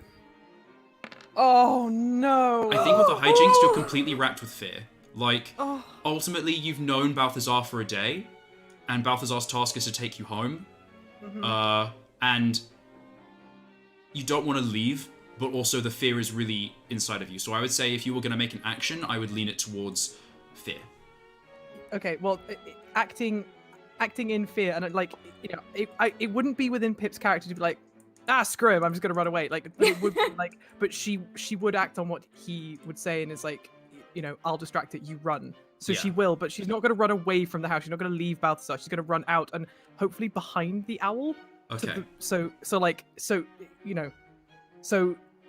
it's distracted and not looking at her, and maybe if I sneak up on it, I can do something. But yeah, that's probably what I'm gonna do. Okay, so you run behind the owl. I would say, So, like, describe how you're doing the movement. Well, she is injured right now, so she is not going to be able to move to, like, the best of her ability. But as best as she can, she is going to quickly, and while the owl is distracted with its head, like, in the house, try and get behind it, without it noticing her. Make a cunning roll for me. I'm so glad it's cunning and not... I know. And you have advantage because it is distracted by Balthazar. Oh, sweet. Like, Balthazar's helping you out by actively being a threat. Yes! Okay. Okay, so with a success, you kind of you kind of look, Balthazar kind of gives you a hand wave of like, go, and you're like, okay. And you start to pick your way over the dirt and the stone, away from the rubble of like one of the nearby collapsed buildings, and then out into like the, maybe some of like the nearby mushroom field and grass there, crouching low and keeping low. You're behind the owl. The owl is scrabbling and scratching at the floorboards. I would like you, Balthazar, to make a vigor contest. It's trying to rip the floorboards up and get to you. Describe how you're trying to avoid this, or what you're doing in response. I think if it's trying to grab... So, how big is this thing's foot? Like, what kind of damage is it making? Is it... Because I'm trying to... Because if it's like, let's say, right above Balthazar, he would move to another place. Okay. Maybe just... I would say the claw is big enough to grab you in like one claw. Oh wait, so it's trying to... You. But it's trying to get that claw into get me now, or is it only just trying to destroy the floorboards? Like it's sort of ripping... I'm saying like as the kind of action, it's ripping up the floorboards and it's trying to grab you. He's going to do a sick combat roll out of the way to get to a place where it would have to dig a new... Basically exert itself further to get to him. Yeah, okay. And that will give him time to like prepare, and maybe when its foot comes in, it's just like whack-a-mole, get that foot or get that claw. Okay, I'm gonna say that is I feel like it could either be cunning or willpower. Just because I'll take my willpower of being maybe unshaken by this and I feel like this is more like clarity. your combat prowess. You're not necessarily trying to be especially tricksy. You're just like, Valor, fight me on equal footing, sort of vibe. Yeah. So yeah. I'd say make a vigor roll while it makes a... Well, make you make a willpower roll, it makes a vigor roll. Okay, I'll take it. That's straight. I can't tag my, like... Oh, God. Only just barely! So this is insane. This is insane. And it's a D10 and a D12, so like we both had incredible chances. That is the odds. Both of us were just like clumsy, just like. I'm gonna say that like you move out of the way as it starts to slash down and crash, and actually like part of the house entirely crumbles down. Rubble starts to skitter off one of its wings as it's kind of clawing into this cellar, and there's a. And it kind of howls and goes, "Arr!" and pulls its head out and whips it about. You can't see what's happened, but Pipistrel, you see that ashes and boiling stew are running down the side of its face. And you can see clearly in the moonlight that there are feathers on the... So, like, there's stew running down the left side of the face. And its eye is closed. The other side of the face is mangled with a vicious circular brand. You can't make out any of the other details, but all of the feathers are gone on the right side of its face. Wait, it's always... Ooh. It's blinded in its right eye. So right now it's like, and it's kind of shaking and rubbing its head against like the tiles to get this boiling stew out of its eye.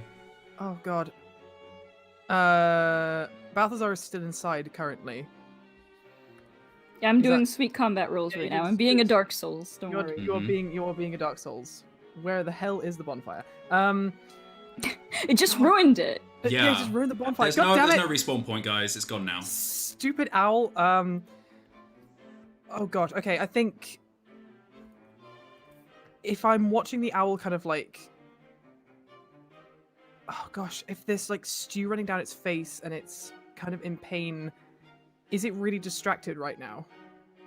It seems it. It's currently rubbing its entire face on the roof, which is, say, like mossy, and it's trying to kind of like rub the stew off. Oh, so if its head is like out of the house currently because it's trying to like get rid of the stew, like can I see Balthazar from where I'm standing? No, Balthazar is in the cellar. Oh god, he's still in the cellar. Oh my lord. Okay, I think in an act of absolute desperation, just to try to keep the owl distracted, so Balthazar can like reconfigure himself. I think Pip is just gonna like. I assume I'm quite close to the owl's feet. I think just like run up and start like biting the owl's leg. No, Pip! Just like in an absolute act of desperation, and like because I don't know where my claw is right now. I think it might still be in the house. Well, I'd say you were able to grab your stuff. You do have your claw. Cool. Well then. Also, your claw is something you wear. Yes. So you could claw it, but ultimately it would be a vigor check. Yeah, I think I'm gonna have to go with a vigor check because I think I'm just gonna like claw and bite at this owl's leg while it is also still in pain and keep distracting it for as long as I can. Okay. But this is not good. No! Pip, no! He let you run! Oh god. No! That was disadvantage. What's this for? That was the contested vigor check. You're making an attack against the owl. Please roll vigor. Pipistrel. Oh no! There's nothing I can do to beat that. So the owl rolled a disadvantage and rolled 2 10s, which is the highest it could get. So it rolled 2 critical successes, and you rolled a 3, which is a complication. You barely managed to pull it off, but not without consequence. You bite into the owl. Its leg is almost as like it's thick and like taloned. It's got thick skin, not a lot of blood flow. You bite into the leg, and it just kicks you straight off, sailing through the air. You smack against like the side of a nearby house, and you take a vigor damage. You're currently at a D4. I need you to roll that D4 again and see if you get an injury. Oh! A 4. You shrug off the damage. You manage to throw out your good wing and soften the impact. You kind of glide a little bit in the air before you thud into this wall, and with a groan, kind of like get up. You are now maybe, 10 paces away, and the owl is kind of shaking its head and kind of screeching in pain. It repositions itself. Balthazar, what are you kind of doing in this time? Well, because he doesn't know that Pip ran up and bit it. So you hear, I would say, because it's painful, you hear like the screech, and then like a thud, and then a squeak, which sounds like Pipistrel. Oh no. Ultimate Toad Night mode activated! I think kind of, because he can't see its head, right? Because it pulled its head out. Yeah. So he must assume that it like got Pip. Because I know this isn't like D&D or something where it's like it's more like a scene of what's happening. Can he, like, seeing this, run up the stairs to where the house is like devastated and try to just like lunge at this, because like he maybe expects that it will have a Pip in its talon or in its beak. So he just kind of like being here where he is at the cellar, he hears that squeak, and just that ultimate protector mode is kicked in, and he runs up those stairs. And he's just gonna, like, if he's kind of then at the level of this owl, like here, he's just gonna like jump out with that hammer, probably trying to get at its face, and hopefully when he has that run up moment, he will see that one of its eye is blinded, and he's gonna go for the other eye. Okay. Hell yeah. So, I would like you to make a vigor roll at disadvantage unless you can tag a skill. The top of the building. Yes. And this is because the whole of the building here, like the structure is falling apart. Yeah. Part of the, you see now that you've run up the stairs, that half of the house, it has ripped up a lot of the floorboards by crashing its talon through. It rolled a hijinks on that. So it's kind of like collapsed that part of the floor. The whole hearth has skittered, showering bits of rock and ember and coal. The stew is all over the floor, except it's kind of trailing. Yeah, like the whole of this part of the house is a wreck. It went from being like a put together house to now being like structurally unsound. I cleaned this house. But yeah, so he's gonna. It is difficult to try and get through here. Yeah, so I would like to tag my Undaunted again, but in this situation, the protection of Pipistrel, carrying him through and making him like take this subpar course of action, but it is in his mind like this is what must be done. Okay. So it would be an expression of his like heroism in protecting others. Yeah, so I'd let you do So that. it's a You roll straight vigor straight, and it's going to roll a vigor to try and like fend this off, and it has disadvantage because it's sort of like being attacked from like two different sides. Harried. Yeah, okay. I'm gonna let you roll first to see how good I need to roll. So it's got a 6. Boom, baby! Yes! So with that crit, can I say as he's running, there's a scattered embers. He puts his hammer down, dragging it across the embers. To addition, so like when he's gonna jump at it, lunge it at that eye, it's gonna get an eye full of not just hammer, but like a kind of burning embers. Warmed up, burned ember. I'm gonna like riff all with of that. this together. I'm gonna say Hell you've yeah. realised there's no way you could jump up to get to this owl, but you could grab the empty kettle, scoop up some embers, and throw it in its eye. Yeah! Yeah. Oh, can he hook it on like the side of his hammer to get that extra? Because you've got like the molar kind of hook. The root of the to the tooth. jaw. Yeah. So you do that, and you sort of like hockey sling it up, and the but he does like a little like he like in order to leverage it to like give it that momentum, he does like almost like a turnaround, like a swirl. Yeah. So he runs in, and that's how he swoops up all those embers, and then he just hucks it at the eye. Yeah. Pipistrel, you look up from like kind of getting on your good wing, kind of sitting up from like the wall you've smacked into, and you see a black shape bong into the head of the owl, and then like a firework, like coals scatter out and start to kind of disappear and cool into the night. The owl lets out another shriek. Hell yeah. As it reels around and kind of steps back from the house a little bit and kind of starts to beat its wings to kind of orientate itself. It's now looking around, almost entirely blind. Okay. What are you guys doing? How I'm about 10 feet away. Is that right? Yeah, we'll say I'd say like 10 paces. We don't really have a sense of scale for the animals, so you're like another building away, across the street. I think sort of. Across the street from that. I think. You know. Okay. You know what? I think seeing that the owl is like kind of stumbling around a little bit blind right now. To the best of her ability, I think Pip is going to run back over.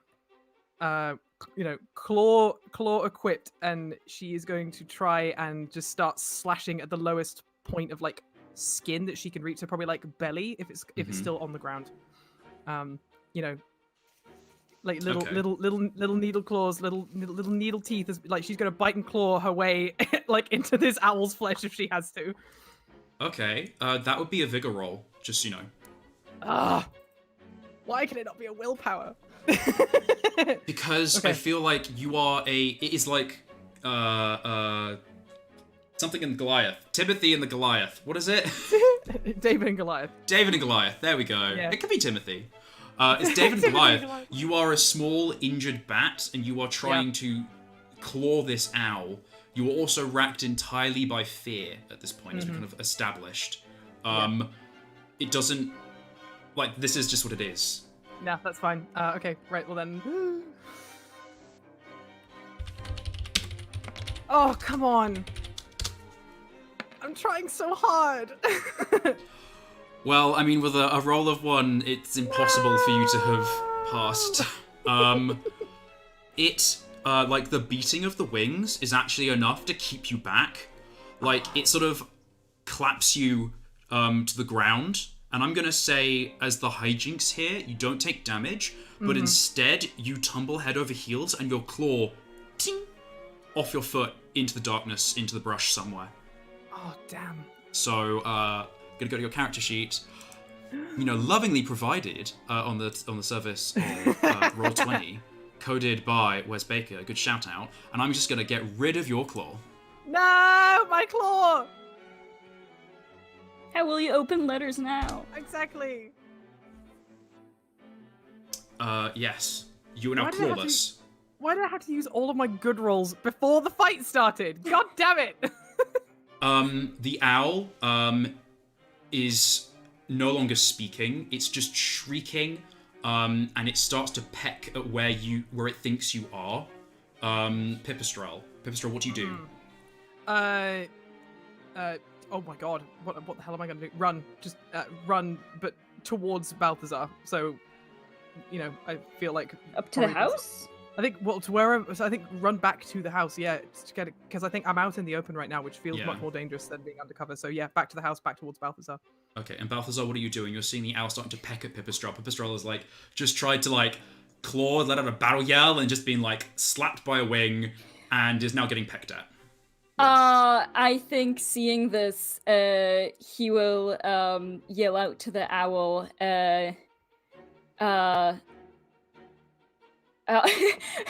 So, man, he's gonna roast this creature. He's gonna say, "I thought your kind was supposed to be wise. Do not turn your back on the enemy." And he's gonna lunge at it again, but this time rather than at its face, he's gonna lunge it down to get its foot. Okay. To basically just do what is it smack called? Its foot with your Stub hammer. its toe. Yeah. Okay. Its claw on its leggy. I would say it's gonna do a cunning roll to try and dodge out of the way. It's trying to move around and maneuver itself. That's how it's acting right now. And you're gonna make a vigor roll to try and smack it. Okay. I'm trying to smack it. I guess I don't think I can really tag my Undaunted for this because it would be the same thing. It's still the protection of Pipistrel. Mm-hmm. So I'm just looking if there's anything I can do, but not really, so it's just gonna be a straight roll. Oh no! Okay, so you've rolled a 1, which is a hijinks, and it's rolled a 6, which is a critical success for its cunning die. I'm gonna say that this is the hijinks. You are running down the steps with your hammer at the ready, and you're ready to smack it, and you realize you see the trajectory before it's going to hit. It's gonna peck Pipistrel. Oh my god! What do you do? You're at this freeze frame moment. It's gonna peck Pipistrel. You could what are you doing? Am I able to lunge forward to at least... Oh, actually, wait, sorry, because I'm at its foot. It's about to peck Pipistrel? No. Yeah. I'm still I'm going to say you've it. gotten towards its foot, and it's about to peck Pipistrel. You see this happening. I could say you could throw yourself in the way of the hit. Or you could let it just hit. No, I'm not gonna let it hit Pipistrel. Okay. Whether it is throwing himself at this thing to just kind of get its balance, put it off balance, or whether it's I have to lunge at Pipistrel, I'll leave that to your discretion as the expression of the hijinks. But he will put himself in between. He's going to physically put himself right in there, right in the owl trajectory. I'm whatever gonna say that make entails. a cunning roll for me. Oh, Brian. This is for my information. Oh! I'm gonna say that you jump, it pecks down. So this is gonna happen. You leap in the way and it pecks you. And its beak slides down the side of your armor, and it it hurts. You do take a vigor damage. But it goes across the breastplate you're wearing, leaving a nasty dent, and the beak thuds into the ground, and it kind of in between the chest and your armpit, and it rubs the toxin on it. Yeah, and it has also an injured beak. Its beak is chipped. This is what I'm feeling. Get that get that toxin in your bloodstream, loser. So tell me what the toxin does. Huff some toad. I should have researched toads better. So allow me to very quickly. The toxin isn't instantaneous, so you research highly that. irritating substance. So I suppose it could just be because here it says that it's white and viscous. I'm just that's gross. I don't want that. Ew, no. It's just sweat. Yeah. So I think it's just almost slightly acidic. Where it would normally not do much to the beak, but because the beak is like keratin, right? It's like kind of like a nail. But because its beak is shattered, it basically gets into those like, just the whatever kind of It gets to the fleshier, nerves. let's say, Essentially, it's bits like stinging nettles. in the nerve. Yeah. It's sort of like, or kind of like if you had a tooth and you just got like, you know that nerve pain if you bite down on something and you have like a cavity. Yeah. It's just like that, and I feel this is a sensation, much like with an injured tooth, that you normally don't experience, and it is just so jarring when it happens that it will. It's just like this sudden piercing pain that goes through it. Like, I think it's partially the impact of on the thick armor. Yeah. Or on the metal armor, and like partially it's a whole combination of all of the different factors. So it pecks down, it gets the venom on it, you take a vigor damage. It reels and kind of stumbles back. And it is howling in pain, because like if you've ever had a toothache, it's awful. So imagine like a toothache, but it's the entire, you have one tooth and it's your beak. Yeah. Yeah, you have two teeth, one of them hurts. It howls in pain and stumbles back. There is like a crumbling as it leans into another piece of ruined building, and it screams out, and I'm not going to scream, it screams out, "This is my town! I'll kill you all! I'll kill you!" And is howling in pain and rage. What do you guys do? You sort of have like a dented Balthy kind of leaning atop you, Pipistrels. You're sort of in the same space in the middle of the street now. I think Balthazar... I don't think Balthazar's like smart enough to run away, but he's... He will kind of like... He will right himself and he will speak out to this creature.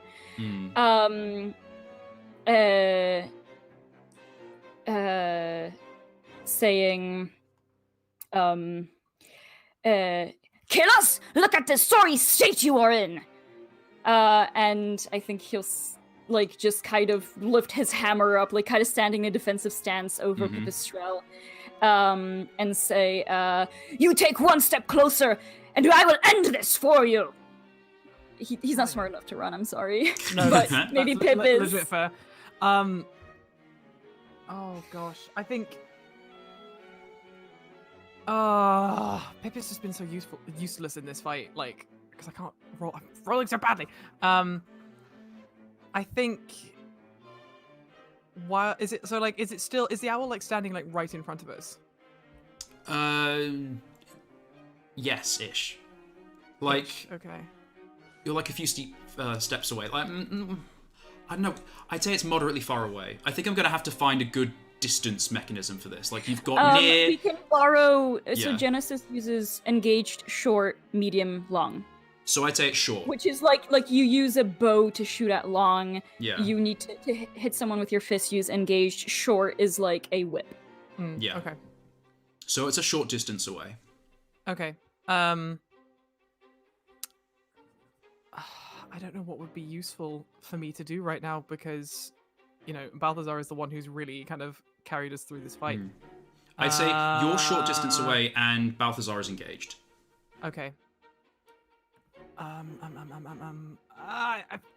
would also have a follow-up for something for Balthazar to say, but I don't know if how we're resolving this, if it's a little bit more turn-based right now.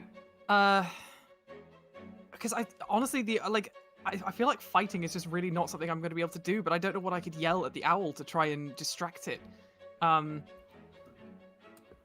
Unless I can try and deafen it slightly using my echolocation. It's with my very high-pitched voice. Take away its sight, take away its hearing. Could I move around slightly from behind Balthazar to like the other side, and could I use my echolocation to distract it? Because obviously I don't think it can't see right now.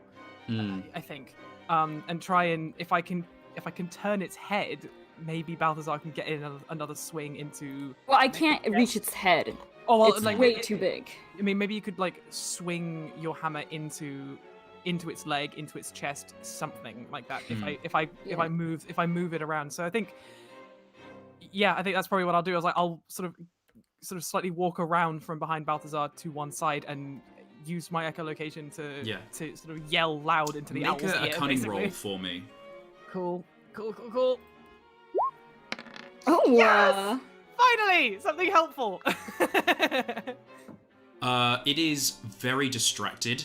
You're now fully just like full volume screeching at it, and it is not having a good time.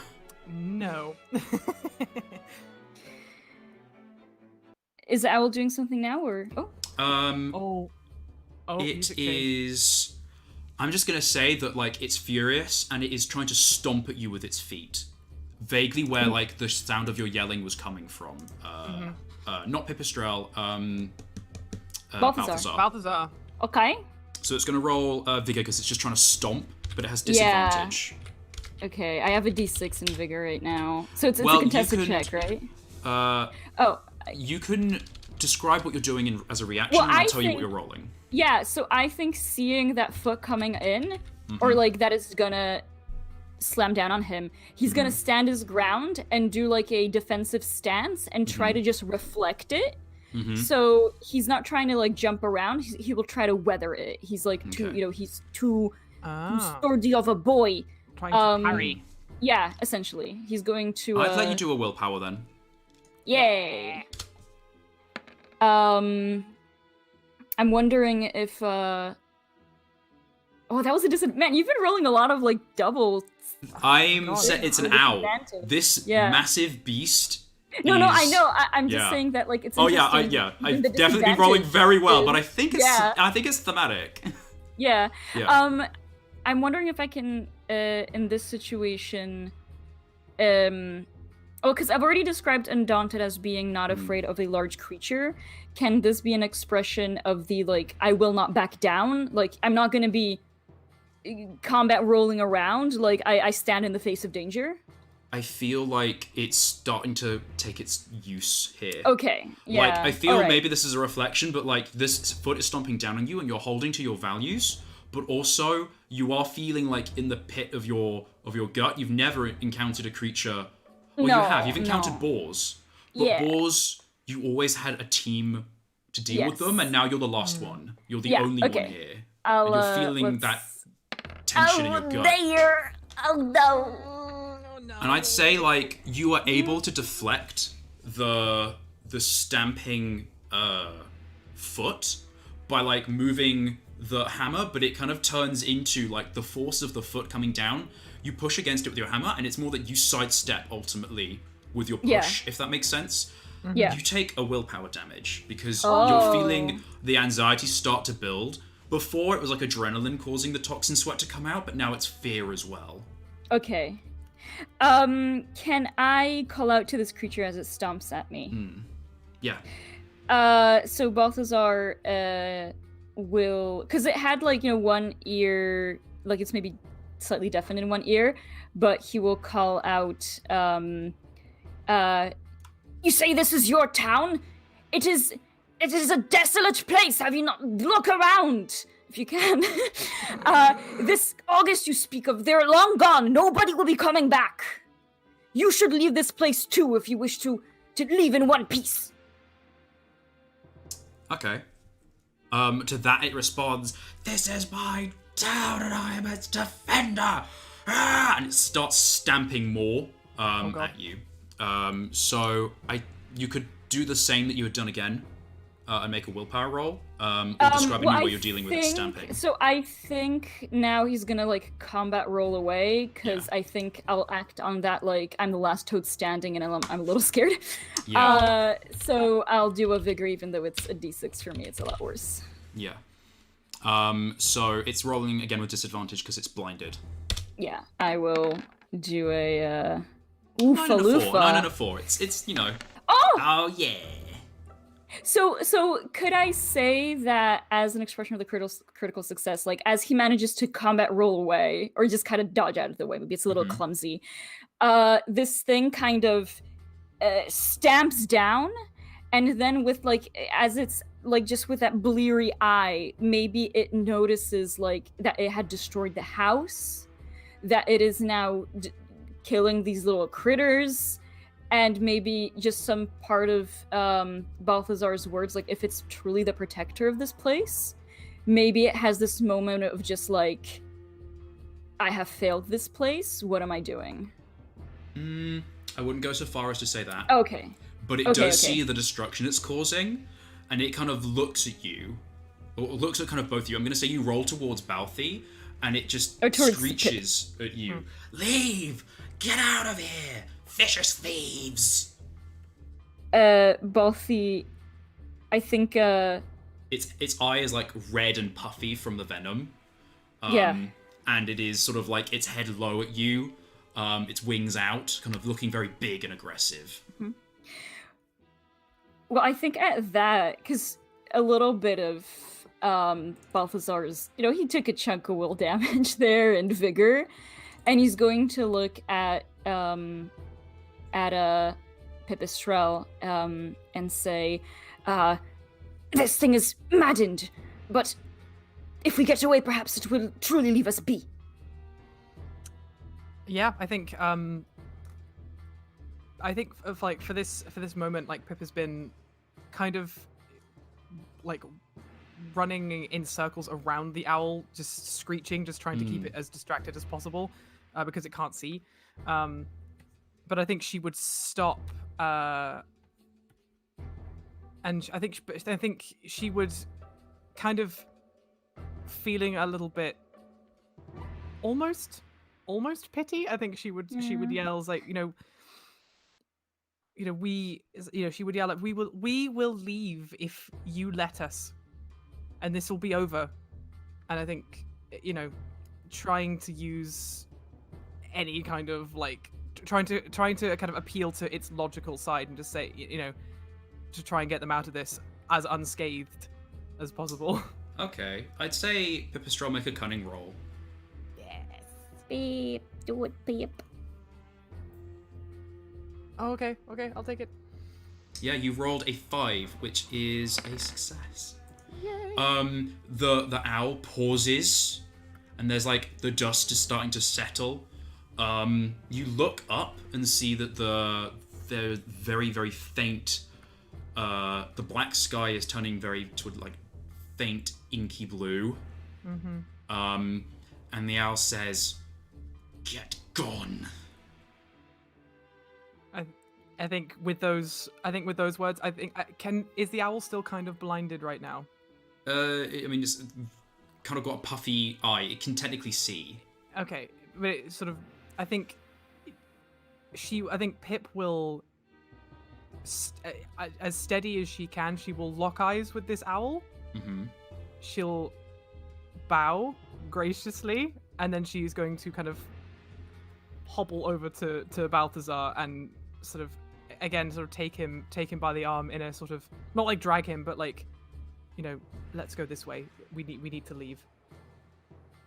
Yeah, Balthazar will let Pipistrel drag him away, but he will he's gonna be walking like sort of backwards, just or at least he will still remain staring looking down the owl. Yeah, as he's being dragged away, because he doesn't, he doesn't want it lunging at them and them not seeing. Damn right. Okay, and I'm gonna say, as you kind of back out from the forest. I mean, let's scroll down a sec to the map. Mm-hmm. What direction are you going in as you leave Mushroot? I'll be honest. I feel we should roll a d6 because we're a little panicked right now, both of us. I feel we should roll a d6 and just see like which diagonal or Oh yeah, D8. You're right. Yeah, because that's gonna be 1, 2. Yeah. I guess that'll tell us which direction we go. 4, 5, okay, 6, so 7, I will roll the D8 privately and figure out that direction. Cool.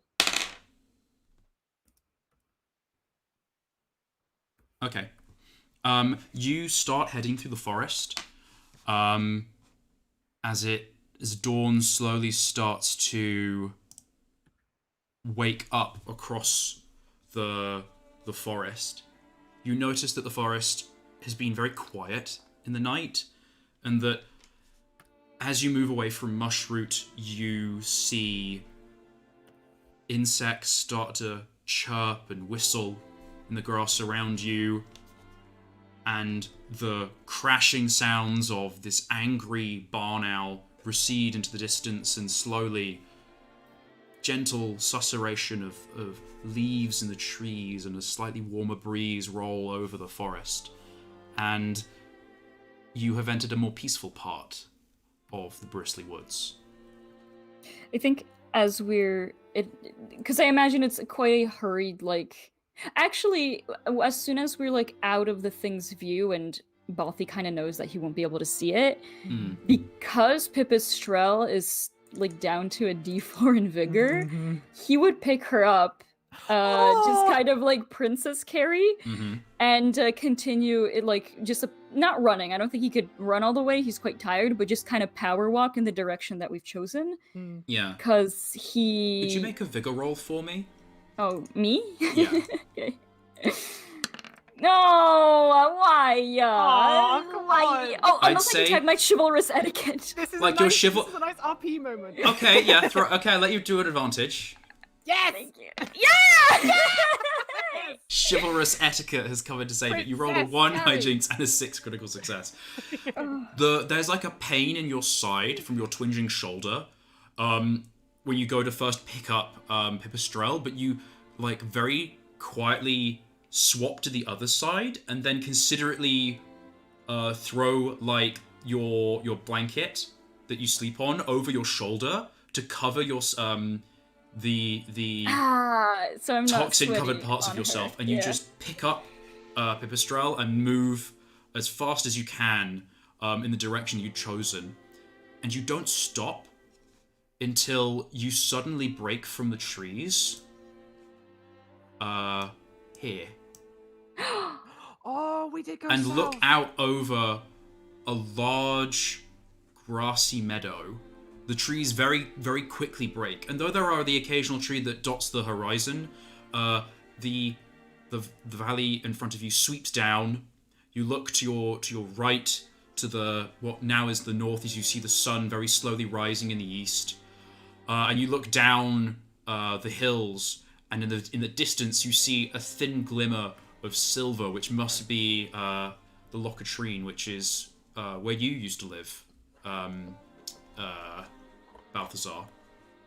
Ooh. Yeah, but yeah.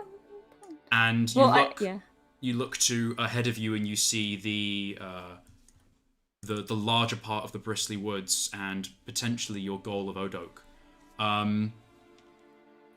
In the distance, maybe some miles away, you see a thin trail of black-brown smoke drifting into the now cloudless sky, and presume that must be Willowmoot from the map that you have looked at. I think like when we break those trees and see because it's morning, right? Like the sun is rising. It's maybe like 4 in the morning now. Yeah. Oh, okay. So you might see. Let's see if it's coming from the east. So yeah, I just imagine we see that those just like soft rays of sun coming from the east and across the meadows. And I think I'd at say this like everything in Balthazar... the world right now is sort of like tones of blue and grey, and only the very tips of the trees are starting to kind of turn that orange gold with like dawn sunlight coming in. Oh, that's Yeah. so cool. And the Locatrine is actually like white, reflecting the light of the kind of the sky, and it's like a silver white, and it reminds you of a moon slither that you once seen at Blueberry Pond. I think he kind of pauses, or Balthazar pauses as we exit this tree line, looking out, and then he kind of, seeing all of this and seeing that silvery sheen and all, he kind of realizes how worn he is, how tired after this entire night. We never slept, and I'd say actually like to... that's where you involuntarily like have to put Pipistrelle down. Yeah. But like gently, but he kind of puts her down, and kind of has to like shake his arms a little bit because he's had them like, Yeah, fireman propped carrying. up all this time. Yeah, and he gives out a just kind of like a sigh and a huff, having had exerted himself and things being stressful. And he says, well, at least it seems that we made it in the right direction. After everything, are you okay, Pipistrel? Your wing, it looks a lot worse than last time. Last time that we had a moment to sit down. I think when Balthazar picked Pip up, like, it's like she was like that whole thing with the owl, like it was all sort of flight to response, like she was completely like panicked and she's injured and stuff. And I think when Balthazar picked her up, she's been like fading in and out of consciousness the entire time that he's been carrying her. But like when he put her down, she's kind of come back a little bit to herself, so she's a bit like she's groggy, she's exhausted, and like she's really touched that Balthazar like did that for her, picked her up and carried her, and I think she just kind of, from where she's sitting on, like lying on the floor, I think she sort of just pat the ground next to her, like kind of asking him to come and sit down. He absolutely does. Yeah, and I think she would kind of brush off the comment about her wing, sort of shrug a little bit and say, oh, I can deal with that. But, and she sort of looks at the dent in his armor and like how tired he is. It's like, are you all right? You saved us, Balthazar. That could have gone so much worse if you hadn't have been there. Well, it's what we toads do. It's only right to protect others from such creatures, though by the end there, it struck me as quite pitiful in a way. It seemed so devoted to this village, but so menacing at the same time. Perhaps it lost a little bit of its purpose with the destruction by the boars, and I don't know if it was maddened or if it was malicious, but some part of me feels quite sorry for the state that we had left it in. I don't know its entire story, but, well, the moment it would threaten not just myself, but you especially, I could not leave that unanswered. So I did what had to be done. Pip sort of, sighs a little bit and, in response, like, there may be that creature did seem lost, and maybe we did just startle it. I don't know, but either way, I do very much believe that we would have been in serious trouble had you not acted as valorous and chivalrous as you did. But no, I agree. I am inclined to also feel pity for that creature. It felt like it must have lost quite a lot. He thinks for a little bit and says, in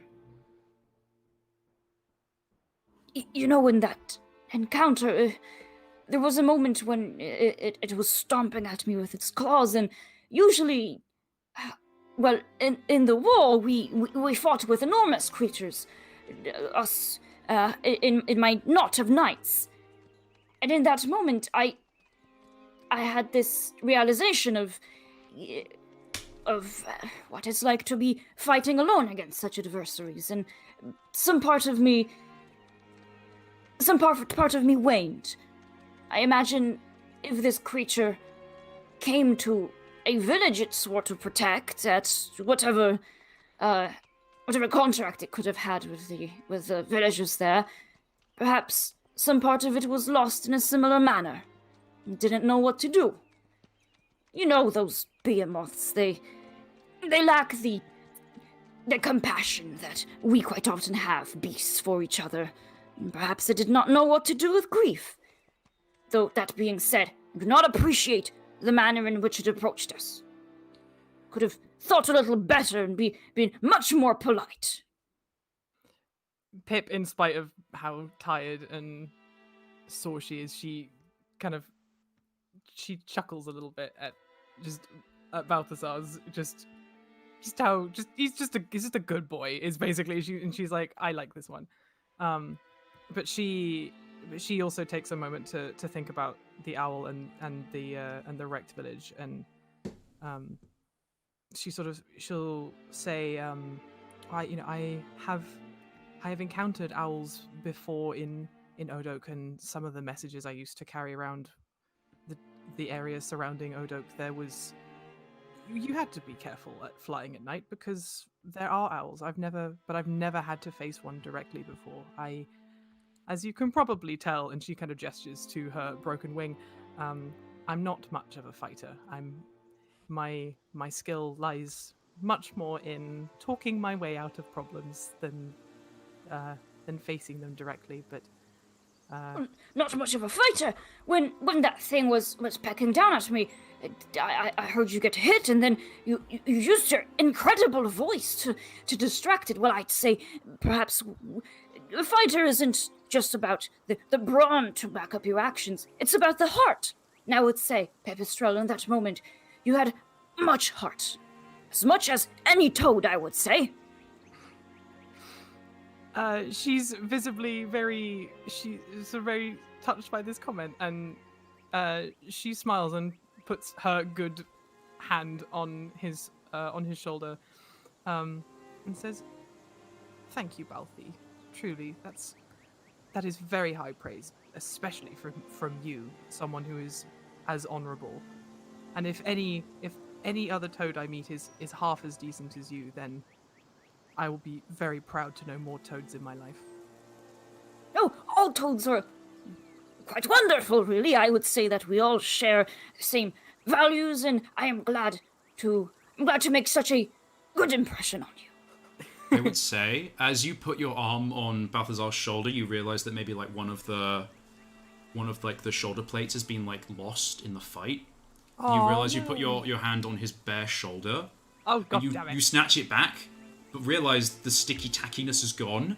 The rush through the morning dew and the lack of stress anymore has washed all of the toxin from your body. Oh, good. I think actually this is the point where when Pipistrel puts her arm on and then kind of retrieves it, he's just like, oh goodness, and he kind of looks at his shoulder and says, oh, I think it's gone by now. I should have warned you when things get a little heated. Toads have a tendency to secrete a toxin. It's a defensive mechanism, and I should have warned you about it. I forget that people simply don't know. I hope I did not hurt you at any point. I would be devastated to know that I could have caused you such hurt accidentally. Pip is kind of looking at the hand that she withdrew from Balthazar's shoulder, and with this sort of inquisitive eye, and says, "That's fascinating. I didn't know that toads could do that." Oh, we have many wonderful qualities that will mostly contribute to the fact that most predators do not eat us.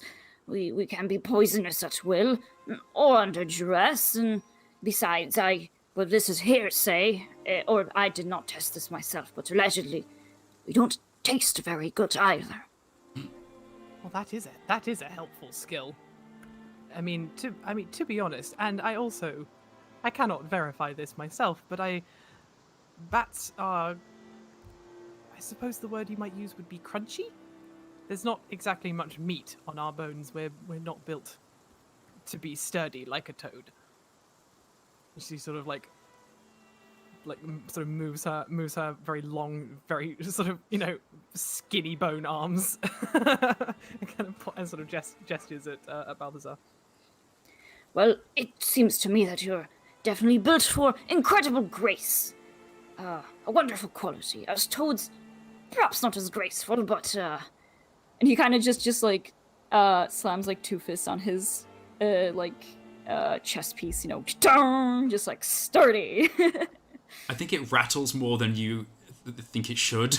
Yeah. And you're looking at the straps and you're like, oh, one of them's loose and one of them's gone, and Yeah.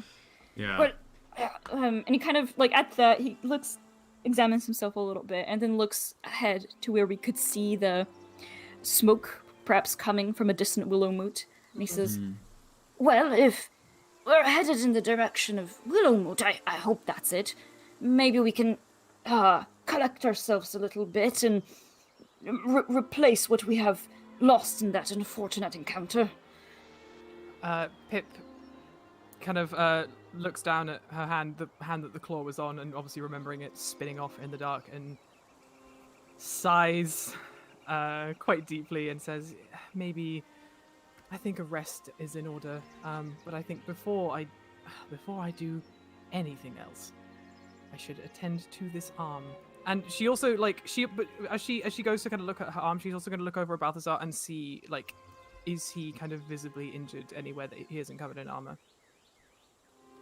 And I don't know if he would be. I would. I mean, I don't know. Could you repeat that? Sorry, is Balthazar visibly injured anywhere that Pip could see? I think maybe Balthazar has a blooming bruise where the Yeah, shoulder I piece would used to be. say. Yeah, I would say that vigor damage that he took was mostly just because it was from that peck. So Yeah. I imagine it's quote unquote internal, not that his lungs have ruptured, but Yeah. he's probably. Well, you're battered and bruised, but it's not a wound. It's not an injury that is debilitating. He's probably gonna be real sore. Yeah. 'Cause I mean, I don't think. I mean, he wouldn't need a bandage, but I think Pip would kind of point to where Balthazar is, sort of, maybe looking a little bit injured, and sort of offers do you want me to take a look at that? Oh no, I do. I'm fine. I believe that your wing with its open wounds would require more pressing attention. All I need is a good meal and a good sleep, and I know that I will be perfectly fine. Do not worry yourself about me. She kind of narrows her eyes a little bit, but she busies herself. She's gonna take off her flight suit and sort of tend to her arm. Mhm. But I also think that after she's kind of sort of applied the poultice, reapplied the bandage, she's going. She might sort of go over to Balthazar and just have a look at his shoulder and just sort of see if there's anything. It's fine. It's fine. Don't worry about it. He's gonna put his knapsack over it, just She will move the knapsack and say, just let me have a look, please, just in case. It's probably nothing, but I just want to be sure. So she just wants to have a look to make sure that he's okay. Well, I'd say this counts as a breather, which is like a mini rest. So you're able to restore one die up by one size towards its base size. So, I would say Balthazar gets to choose what die increases. So, if it was vigor, then you give in and you let, say, Pipistrel look at your shoulder. Or if it's willpower, then you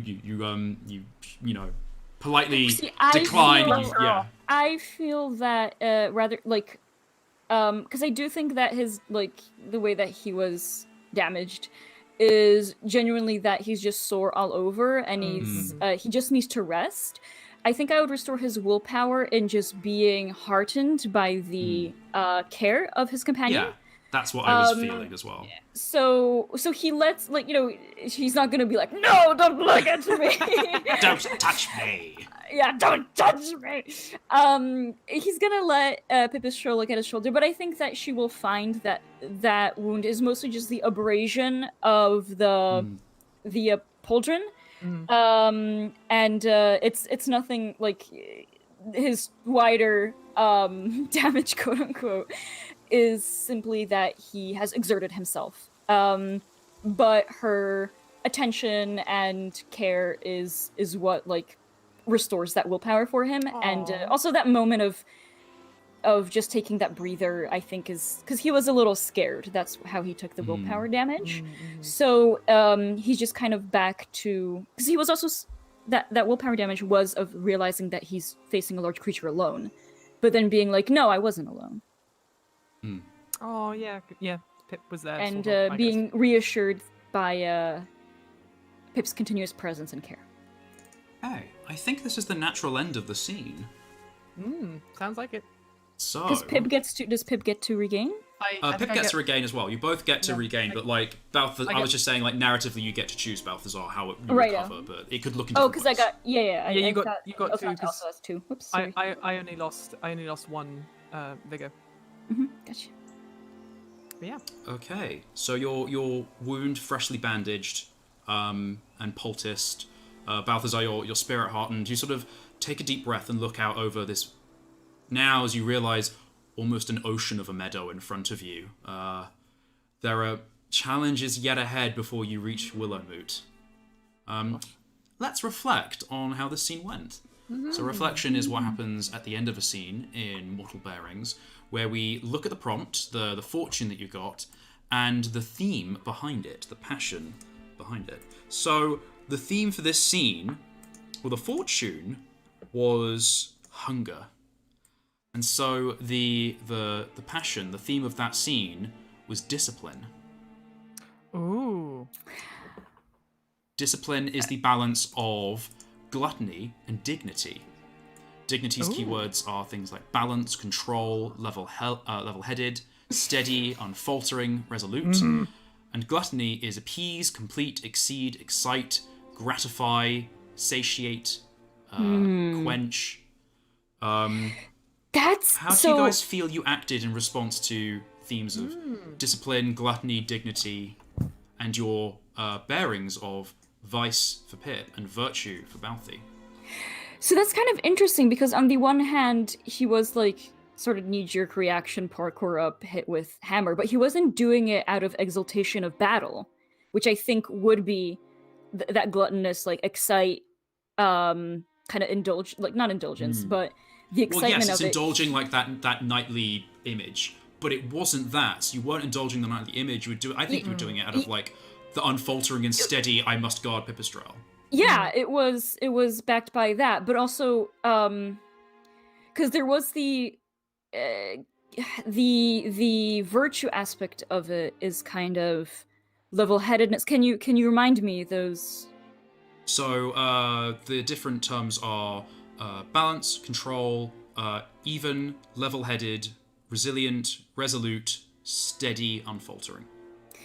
So because I feel there are some aspects of, well, he wasn't maybe calm and level-headed, he was resolute and unfaltering. Like, once he had decided that he's protecting Pip, he did that at any cost. Like, he kind of had her go ahead, go and hide, or go ahead, I'll distract it. Which, while was perhaps spurred by a very snap decision of, this thing is dangerous, it is now my enemy, after that, he was just resolute in continuing that line of thought or protection. But I don't know how. I you are the final arbiter, so.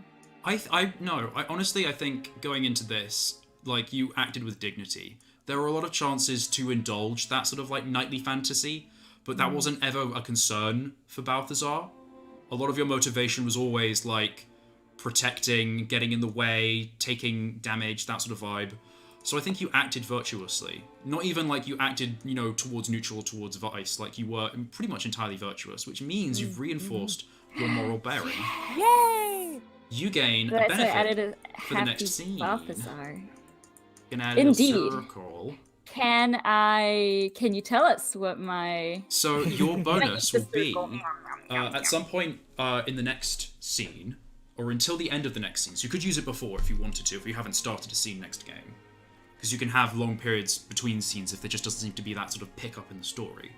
But next time someone has a complication other than you, so if next time Pipistrel has a complication or a hijinks, you can turn that result instead to a success.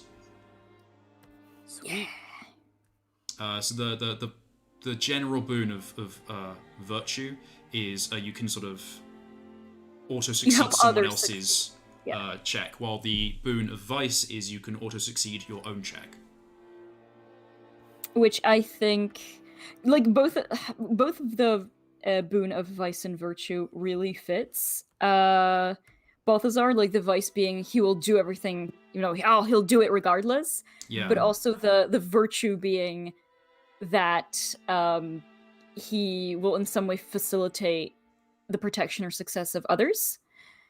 I think, is quite fitting, and I really like that, and I'm excited to get to finally use. It's been like 4 sessions, and I only finally reinforced my situation. Yeah. Yeah, but it was fun seeing you swing between them. Indeed. And we'll see if you stay virtuous as you approach Willowmoot. Yeah, he's gonna be real swingy. Yeah, sorry. How did you feel you did in this scene? Oh god, I think I was all over the place, to be honest. Because I don't think anything that Pip was doing was directly I don't think I was in direct vice or virtue. I think in typical Pipistrel fashion, she was acting in fear, but she also was not about to run and leave Balthazar like to his end, and she was trying her hardest to be to stay and help. But she definitely I don't think she was injured, and she wasn't really doing particularly well. She didn't really know what she was doing. It was more like acting in adrenaline, basically. So I'm honestly I'm not sure again. You could be described as neutral. You did both vice and virtuous. Yeah. But I would let you choose. Either you go towards neutral, or you lean in towards vice. I think there were times when you gave into fear. Not that that's a bad thing, but that's what motivated you. And no, I'm going to disagree. I'm going to say, actually, no, you did lean into the moment a lot. Vice is all about instantaneous consequences, about seeing immediate gratification of what you do, which is why gluttony is one of the vice side of discipline. It's that indulging and that exceeding. You attacked the owl when you were injured and was told to run away and had started running away or to get away. Yeah. And you did very much what you felt was needed in the moment, as opposed to what could be described as a long-term taking that step back and looking. You were dealing with the owl then and there. You weren't thinking, what's going to happen after the owl? Or how are we going to get away from this? Or how are we going to stay safe from this owl after we run away? Yeah, then I think for where I am currently, then I think probably with that in mind, I think Pip will stay in vice for the time being, because I think she very much acted in response to her in response to her fear, and not wanting to abandon Balthazar, but also just being just generally a big scared baby. So I'd say you have also reinforced your bearing. You have found that it might not always work as expected, but sometimes direct action is needed, and that being in the moment is of a benefit to you. In the same way that Balthazar, maybe you've noticed that being aware of the greater consequence of your actions is something that is of consideration for how you act. Yeah, I think especially having had we saw a little glimpse of what that owl was thinking, and we realized that there was some greater depth, let's say, to its actions, and I think that will give him pause, because the only large creatures he's ever had to deal with are the boars, which are just unequivocally a source of a force of destruction that needs to be stopped. And I think some part of him approached this situation similarly, where the moment it was in some way, perhaps it was just trying to be playful, but it was still threatening to him and to Pipistrel. He was worried about Pipistrel, so he's like, this is an adversary, I will not let it take us. And I think now he still has his opinion of behemoths, where they're they're these big, they don't think about us. But he will also think, well, they have some other thoughts, some other things that motivate him. So I think the reinforcement of the virtue would also be his reflection on that creature he met, and how he might deal with such creatures in the future. I think that's interesting because I feel like Pip, in a way, has also kind of experienced the same thing because all of the times that she's ever had to deal with owls, she's been on like on job basically and is desperately trying to avoid them. Like and they are just like, if I get caught by an owl, I am going to die. Like it is going to eat me. Like it is the middle of the night. They are out hunting. So like her response entirely through like fear, maybe triggered by experiences that she's had previously with owls. I don't necessarily think it reinforces how she feels about them, because then I think she has also experienced like there was more to that owl than just it wanted to eat us. It was calling us trespassers, and it wanted to know who we were, and it didn't directly it didn't directly reference us as food like the crow did. And I think that has given her like a moment of, oh, okay, so maybe there is more to this than what I expected. She still had that fear response though. Okay, well this has been very, very exciting as a session. Oh yes, the highs and lows of the hijinks and the crits was a lot. Like we had some crazy polarizing rolls in that encounter. Like I am legit sweaty right now because I'm so freaked out. Secreting toxins. I'm secreting toxins. Like, oh my god. Like, we are the all owl's rolling so toads. well. Yeah, that owl. Look, I know you can fudge rolls on Roll20. Not that I know how to do it, because I'm just a baby. But I wasn't. Like, legitimately, it was just they were coming out really strong. I mean, admittedly, if you were fudging rolls, because the stream sees your you thing, can see they it. would see. Yeah, they would see that you're doing it. Definitely. So I think it's like in the side here, you can like choose to roll like there's a roll in the sidebar. There's an option to like fudge a roll, I think. Yeah, I think it just lets you. Oh no! Oh wow, that's a lot of dice. But that just rolled a lot of dice for me. I know that there's an option, but I don't know how it works. Fudge at the very bottom. Oh yeah. I think. I apparently can't do it. Oh. Huh. Wow, I don't know what that means. I certainly did something. You did something. But yeah, there is some vehicle for it, but everybody would be able to see. Mm-hmm. So I like 4DF, 4D fudge. 4D fudge. Yeah, defudge. Oh, well, yeah, so this is very exciting. We now have a really interesting journey across the Sea of Grass towards Willowmoot. Yeah, open spaces are scurry. They are scurry. The dawn is upon you of your journey. You are tired. You have now gone, I think it's like a whole day without sleep. Yeah. I think. Having set out from Bramble Dam. Yeah. And now you have to hike through wilderness. There is a road that you will cross over, but that doesn't take you directly to Willowmoot. We're going to have to think about that and see if maybe there's the opportunity to rest before we go, because I feel like if we just try to set out as we are, like... I mean, bears. Like Balthazar's like, oh, I can do it. But having, seeing kind of the state of Pipistrel, sorry, Pip, I think he'd be like, well, I can do it, but clearly my ward is tired, and I think he'll probably insist to, like, oh, I'll keep watch and you sleep. Oh, we'll see how this goes. But we'll see, because that's for next week. That is for next week. Yeah.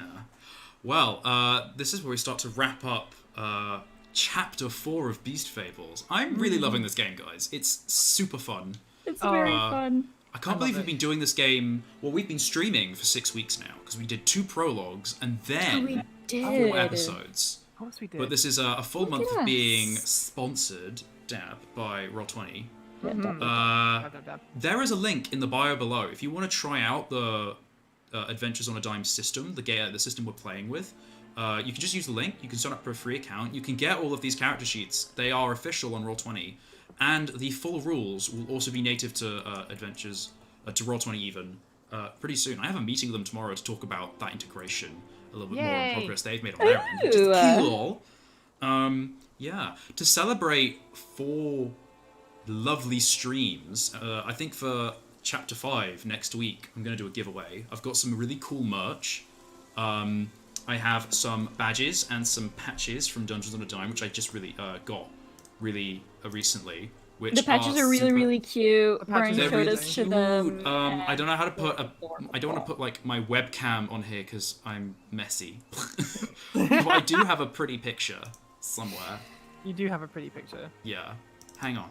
Just the product photos that you showed us some weeks ago were really, Yeah, this is what I'm nice. looking for. It's somewhere. Store photos, merch, 38mm badge. Shazam! Uploading file. This may take a few minutes. Okay. Depends on how high resolution that photo is. Oh god, I yeah. mean, it's pretty swank. It's like 20 degrees of swank. But to kind of get the show out there, to get more people watching, it's going to be on Instagram and Twitter. Oh, here it is. Look at how swanky this badge is. With a They're little so dragon, his cool. little arm. Yeah. Oh, I don't think I ever noticed the dragon. That's so cute. So all of the badges are different. So there's one for each size of die, which doesn't have the DM screen behind it. So there's like a D4 and a D6 and a D8. And then there's a DM one, which is like the DM screen, and there's a little dragon book. And there's just one, which is a plain coin as well. But I'm thinking I'm going to run the competition on Instagram and Twitter. And it's going to be, one of those like, share, tag a friend that should watch the show, and I'll do some giveaways of badges to people. So it might be like, I'd give around like 5 or 10 badges or something like that, because stuff is cool, and I want to share this show with as many people as possible. March. Heck yeah. I really love this game. I really love this world. Literally everybody in my sort of real waking life is probably sick of me talking about this game, because I talk about it all the time. It's pretty much like all I'm drawing these days is Pip and Balti just generally doing silly things. And if you draw anything yourself, we would love to see it. Just tag us. Oh, yeah. Hashtag Beast Fables. I always capitalize it because I'm extra. But yeah, just Go tag for it. us. Dungeons on a Dime is the main account, which I post all of this stuff from, and it's the YouTube that you're watching this on right now. So just give us a wee tag. In fact, it's a good time to reintroduce ourselves for anyone who missed that at the beginning of the stream. I'm Brian. I use he, him pronouns, and I run Dungeons on a Dime, which is a publishing imprint focusing on lovely entry-level roleplay content. It's there for making sure that anyone can get into role-playing games. I wrote the Adventures on a Dime system specifically so that it's super easy to both play or run a game yourself and kind of try out this really amazing hobby. Hell yeah. And the badges are kind of like a riff on my logo. So yeah, if you like anything, tag us, tag me, tag everybody on social media at Dungeons on a Dime. I have been joined today by the most magnanimous and fantastic Atlanta. Please introduce yourself. Tell us about what's going on and how you're doing. Hello again. I'm Atlanta, aka Alpaca Scribbles. You can find me on basically any social media at Alpaca Scribbles. Whatever. And I'm kind of like just around at the moment. I'm just sort of generally vibing on the internet these days. I'm on Patreon at Alpaca Scribbles, Instagram at Alpaca Scribbles, Twitter at Alpaca Scribbles. You can find me through Brian, definitely. And yeah, like I'm just here to enjoy this game. Like, I love talking about it. I love drawing it. If you want to see more of the art that I do for these two in particular, you can definitely check out my Patreon, because that's where I'm putting up all the sketches which don't really make it onto my Instagram. And yeah, just like, thank you for having me again. Thank you for letting me be part of this game. I love it. I love you as a GM, Brian. I love you as another player there. It's just is all good. And the energy that we're getting between Pip and Balti is giving me nostalgia vibes for Eleanor and and Bray, and it makes me happy. Today I kind of had that reflection of, I guess we could contextualize that the game we played previously in this system was a kind of Arthurian fantasy medieval knight game, and my character was Sir Eleanor, the Knight of Sorrows, and Atlanta's character was Sir Grey the Sighted, and Sir Eleanor was this jaded old woman, and Sir Grey was a bright-eyed, pious young man, and they had like this mentor-mentee relationship, and she was his mom by adoption during the course of the game. And today I had this realization of because Balthazar's, I think Eleanor's one of her highest characteristics was cunning. I think her highest was actually vigor, but she had low willpower and like middling, like a pretty good cunning. And with Balthazar, I was just like, oh, I'm probably gonna be like the silly sidekick, but I got to be like the protector today, which did make me think a little bit of Sir Eleanor, because she kind of would be that person who steps in and like makes a decision because it's a dire situation, and I'm just like, oh, hey, Balti gets to do that too, and yeah, I really like their the dynamic that our Toad and Bat characters have. Hell yeah. And I suppose off the back of that, I can please myself. reintroduce yourself as well. Reintroduce myself. I have been Ver. But you are now Ver Supreme. Yeah, I now shed my form of that I use for streaming, and I will return to being an incorporeal and non-parsable creature. However, you can find me on social media, on Twitter at Verface. You can find me on Patreon at Verface as well. I am a illustrator, and I guess freelance illustrator and proper comic artist. And you can find my work. I mostly use my Twitter. I just post art. I don't talk much there. And Patreon, similarly, only it gets more art and stuff I don't ever show on other social media. And yeah, much like Atlanta surmised, thank you very much, Brian, for having me for this game. Both of you guys, you're fantastic. Wonderful player, wonderful DM, and I am already looking forward to next week. Likewise. Amazing. Well, I will see all of you then. This has been absolutely fantastic, and I hope everyone has a wonderful rest of the day. Yeah, have a lovely day, everybody. Enjoy your Wednesdays. Watch out for barn owls. Yep. Yeah, barn owls are dangerous. Just in general. Like, if you see a barn owl, don't fight it. No, I mean, the RSPCA will also be like, please don't fight barn owls. Yeah. Maybe we can get an official sponsorship from the RSPBA. Today's message is do not fight barn owls. Yes. The end. All right. See you next week. week. Have a wonderful Bye. Wednesday, everybody. Bye-bye. Bye-bye. That's it.